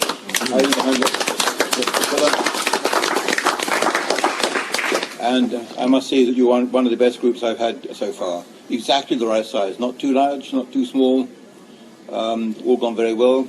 Each of you has, as usual, formed up a little cluster with a number of others, all going around in little gangs, rather like schoolgirls in a school playground. Oh! Yeah, okay, whatever. And but that's how I see it. And getting you guys all together to go at the one time, the whistle alone doesn't work. I think there's camaraderie comes into it, but I used to say to my own 5 children, when we set out, I said, it's so difficult getting you 5 all together at one time to go off down to the beach. I sometimes wonder how Rommel got an entire army to jump off at the same time and launch his attacks. The Rommel book is one of my favourites. I had a fine editor called Tom Congdon. He taught me all over again how to write. I'm quite happy to admit that. Halfway through your writing career, you get an editor, a fine editor, who plugs a second brain in like a USB stick, and he tells all the things. He tells, oh no, when writing a book, you never ever use the passive voice. You don't say the guy was hit by the bullet. You say the bullet hit the guy. And always write things in the sequence in which they happened. What do you mean? Well, you don't say he made the phone call to the chief inspector, having unlocked the door and gone to the office and having got the key from his overcoat pocket. You say he got the key from his overcoat pocket, unlocked the door, went into the office and made the call to the chief inspector. And it makes sense. It's so easy when people say it like that, but you have to learn it all over again. Because when you're a writer, you're arrogant. Nothing wrong with arrogance. I keep on telling my friends, nothing wrong with arrogance. We spend huge sums of money on sending our children to what we call public schools and you call private schools, the Americans. The Americans have screwed up every word we gave you.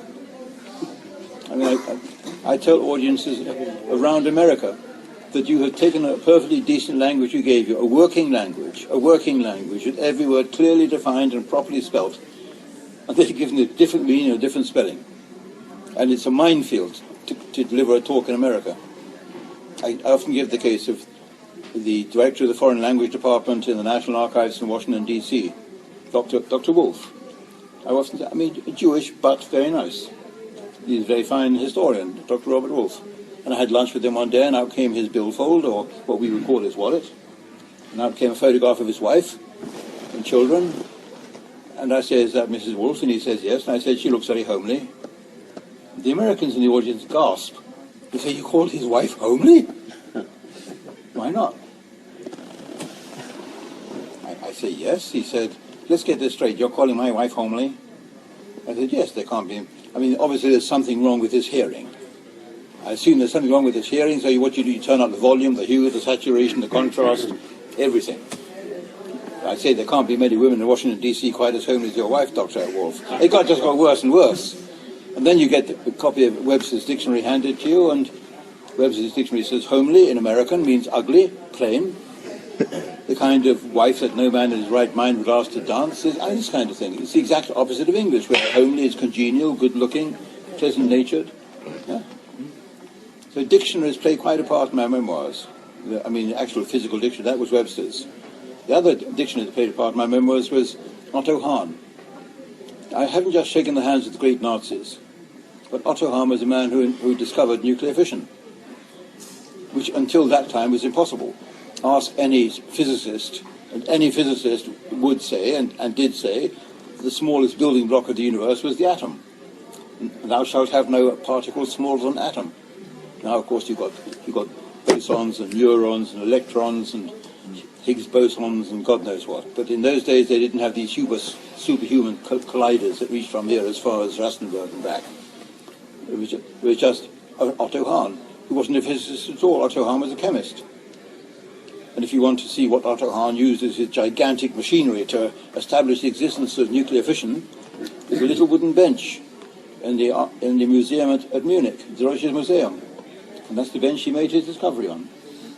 And on that bench, the actual equipment that he used, which consists of a Pertrix battery this big, an HT battery, high-tension battery, and 2 or 3 coils of wire coming out of it, and a block of paraffin wax with a hole in it, and a clockwork-driven Geiger counter, and that was what he used. And he put a little bit of uranium in the paraffin block, a little bit of uranium-238, regular uranium, and he fired neutrons on it from a radium source. And he discovered after a set period of time that there wasn't just uranium left in that block, but he also got some barium, which wasn't there before. So obviously the uranium atoms had split into barium and something else. So he discovered he split the atom. And he's a perfect chemist, so he knew how to prove the existence of the barium. I went to see the old guy, sitting behind his desk in his office in Göttingen, the university, and he was an emeritus by then. If you remember the famous film of the Hitler Diaries, where Rupert Murdoch says, "Who is this guy Trevor Roper, the emeritus professor of history?" Well, he's emeritus. You see, well, the E means he's ex, he's fired. The emeritus means he deserved it. That's a lovely scene. No, emeritus, Otto Hahn, this wonderful old grey-haired avuncular character. And I said to him, "When did you make the discovery?" He said, "Well, that was 1939, wasn't it?" And I said, "Probably not, because you actually published the discovery in January 1939. I'm attached to dates. I love dates. I have to have the actual date." So I said, "Can you tell me the actual date you made the discovery?" He says, "Well, you say January 39? I said, "Can't have been. You published it on January 39, that means you probably made the discovery sometime in 1938. He said, "Oh yes, I remember. I ran down the street and I knocked on the door of the editor of Naturwissenschaften, their scientific journal, and I insisted he publishes this research paper immediately, because it's the one who publishes the paper who gets the credit."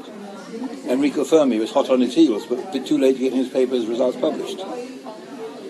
So Rosbaud, the editor, who turns out later on to have been a British agent, Rosbaud, the editor, chucked out some other schmuck's lesser paper and put in Otto Hahn's paper, so it was published on the 12th of January 1939.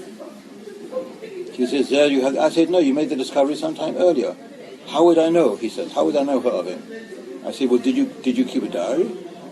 He said, "Did I keep a diary? When was this, 1930? I said, "No, before 1938. "Where's Fräulein Müller, his secretary?" I say, "Well, Fräulein Müller? In Vorzimmer? Fräulein Müller!" And the secretary comes trotting in. "Did I keep a diary in 1939? I said, 1938. She said, "Herr Professor, your diaries are all in the bottom drawer of your desk." And now comes this drawer and dumps all the diaries on. Oh, tatsächlich, you're absolutely right. 1953, 1948, 1941, here we go, ein Moment, 1939. I said, 1938. Okay, no, in 1938.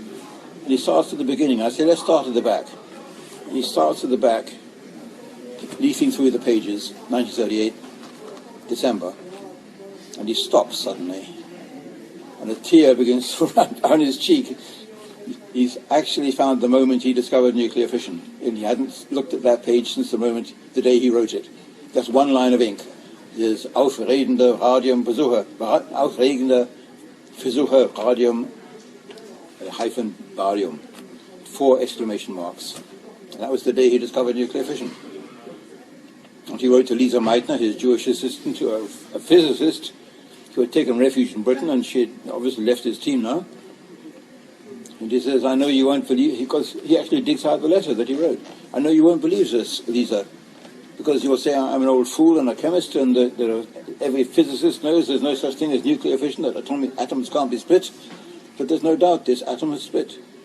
It has produced another substance, the alchemist's dream. He posted the letter to her the next day. She later on then replicated his experiment and frantically tried to get the news published in a British scientific journal, but too late. He'd got it published first. I mean, she was a schmuck. She actually tried to claim the credit. I said to him, Herr Professor, what does uranium look like? And he said, it comes in two forms. There's a heavy metal form, and it is heavy. It's heavier than gold. It's heavier than lead. It is enormously heavy. You can't pick up a bar with one hand. And there's a powder form. I said, yes, it's a black powder of some kind. And he said, that's right. I said, what does it look like? And then comes the dictionary. He says, Irving, get that big dictionary down off the top shelf, will you? I said, yeah, Professor, I know how to spell uranium. In German, it's U-R-A-N, Uran. He says, just do as I say. Get down this dictionary off the top shelf. So I pulled down this heavy dictionary off the top shelf. Comes it on the desk. He says, no, put your hand through the gap where the dictionary was. I put my hand through the gap, and I can feel up there's a glass jar, and it's warm. He says, hand it, don't drop it. It's terrifically explosive. It'll explode violently if it comes in contact with air. I said, but why is it warm? He says, well, it's radioactive. That's why Fräulein Müller must know I've got some up there, his secretary. Dear old boy. I mean, he tried to commit suicide in British captivity when he heard the radio news on the BBC. All the others in his team, Heisenberg and Weizsäcker and the rest, they went upstairs to his bedroom and sat around him all night so he couldn't commit suicide because he was in desperate news when he heard the BBC news of Hiroshima. Dear old man, later on you find yourself a year later sitting on a super express in Germany called the Otto Hahn Express in his honor. That's the kind of guy, like, if people say, who are the great names in history, the first name that comes to my mind is Otto Hahn. So, but I've met others, Heisenberg, great physicist. If I tell physicists, I spent a whole afternoon with Heisenberg. The Heisenberg? Yes, the Heisenberg. The one who discovered the Heisenberg principle? I said, yes. That's the Heisenberg uncertainty principle in physics. I'm not certain what it's about, but it's an uncertainty principle. I discussed with Heisenberg in Munich. I said, Professor Heisenberg, don't you agree it's a pity that Hitler persecuted the Jews, because if he hadn't persecuted the Jews would have stayed in Germany, and then you would have the Jews who worked on the Manhattan Project, and you would have the bomb. And Heisenberg said, you're absolutely wrong, Mr. Irving. He said, the Jews who fled Germany, the physicists, they were the second-raters. The really top-class physicists and chemists in Germany, we stayed behind. Yeah. So years later I had to do an interview with Edward Teller, who was the father of the hydrogen bomb, a famous Jewish-Hungarian physicist who worked on the Manhattan Project, and then he was the father of the hydrogen bomb. And Penthouse sent me to interview him. That will surprise you, but Penthouse has serious articles between the photographs to provide reason for men to buy Penthouse, to read the serious articles. I mean, they ignore the photographs. The photographs are just irritating distractions. So I went to interview Edward Teller, and I thought the way to get facts out of somebody is to irritate him first, to destabilize him. So I said, you know what Heisenberg said about you and the other Jewish physicists who went to work on the Manhattan Project? He said, no, but Edward Teller has a deep, gravelly voice. Right down here, I can't even imitate it. So he's all like Henry Kissinger. And Edward Teller has these bushy eyebrows, his face, you throw him under these bushy eyebrows. And I said, you do realize, Professor Teller, that Heisenberg described you and your fellow physicists who fled Germany and worked on the Manhattan. He says you're all the second-raters. And I waited for the explosion, and Edward Teller says, der Heisenberg hat recht. Heisenberg was right. But the issue is that one. Yep. All the great names. All of them. But the most interesting were Hitler's staff. That's the reason why I wrote the book I did. When I went to see my first publisher, who published the Dresden book, he said, what are you going to write next? And I said, I'm going to write biography. He said, oh, what of? And I said, I thought Adolf Hitler. Because ever since I was a child, ever since I was 5 or 6, I thought, I don't believe what I'm being told. You know, children are like that. They listen to their parents, all blue-eyed and innocent and sucking their lollipop. But in fact, secretly they're beginning to wonder if they're being sold a bill of goods. They don't know the expression sold a bill of goods. They don't know the American word hornswoggled, right? Any of these words, these 5 or 6 year olds, they don't know, but they know when their parents are kidding them. Right? I kid all my parents. That's the way, all my children. That's the way to teach them things. You give them a ludicrous explanation for why grass is green or the sky is blue. You give them a ludicrous explanation. And after a moment's thought, they'll think, I don't believe that. Well, that's the way it was with my parents when they said, you don't have toys because of that man Adolf Hitler.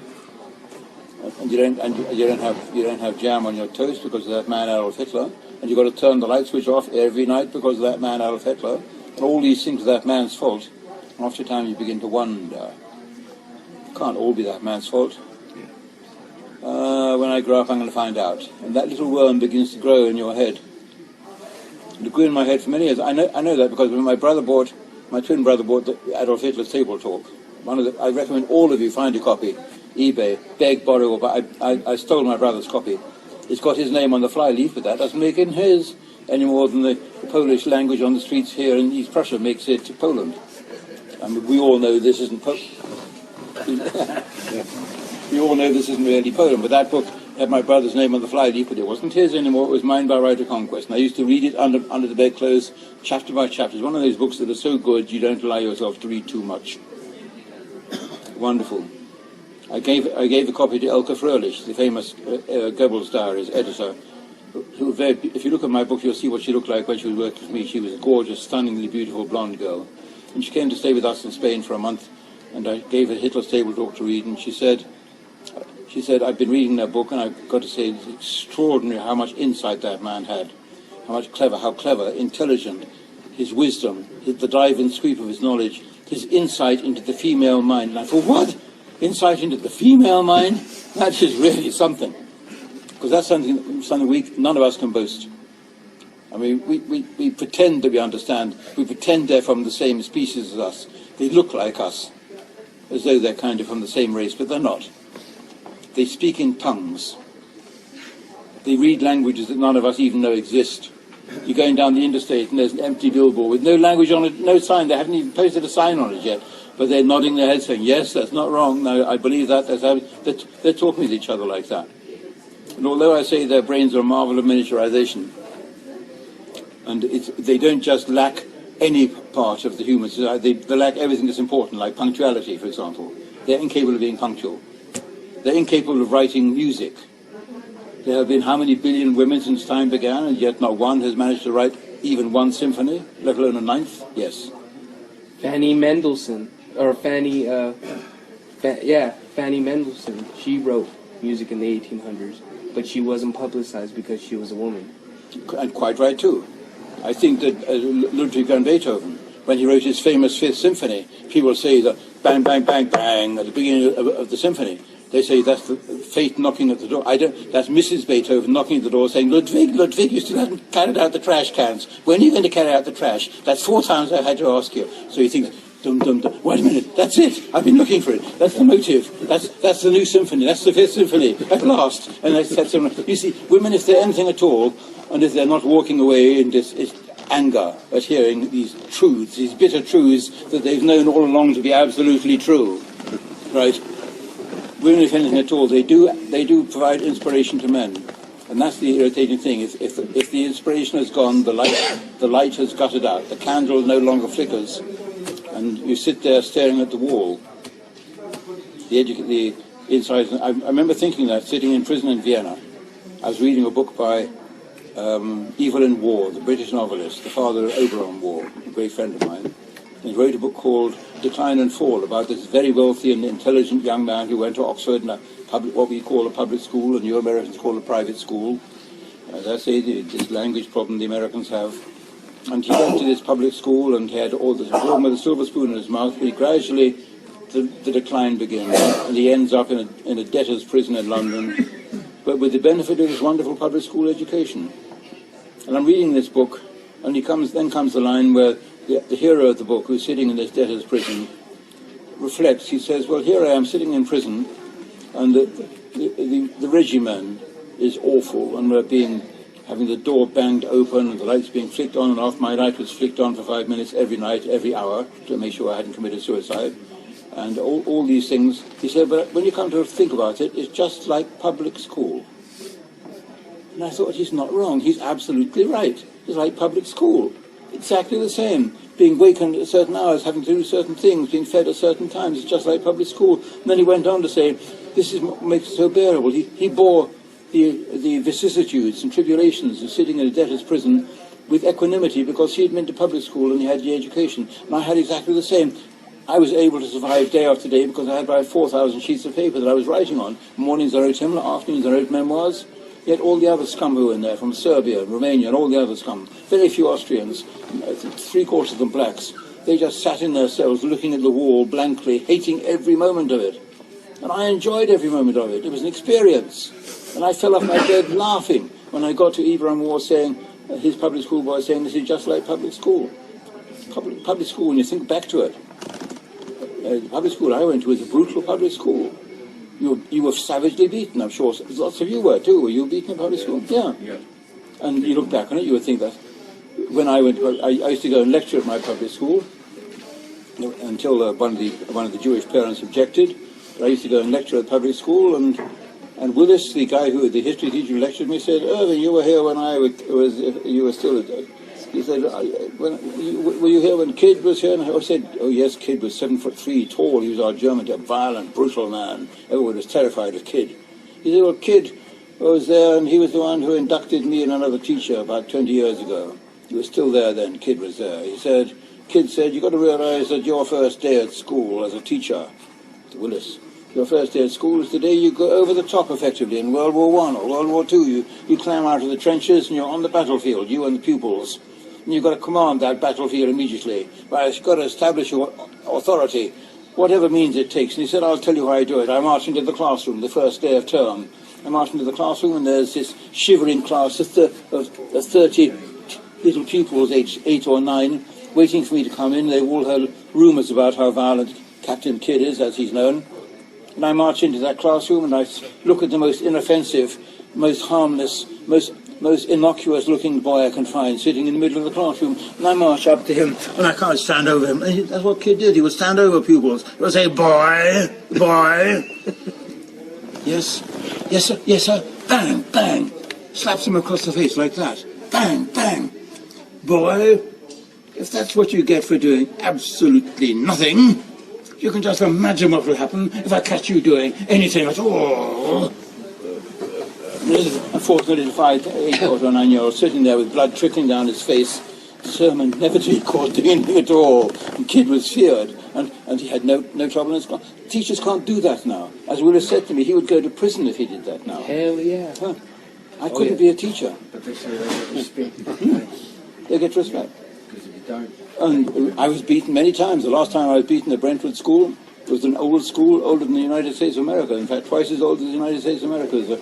There was an old oak tree outside my classroom, very burnt and very charred, with a plaque on the iron railing surrounding this oak tree, saying that on this tree was burnt the martyr, and they gave his name, a guy who was a Protestant who refused to become a Catholic, or a Catholic who refused to become Protestant, and he had stuck to his guns until the flames flickered around him, and had bravely died on that tree stump. And the tree stump stayed there as a warning to all us pupils, until Brentwood Council decided it was a traffic hazard and had it bulldozed away.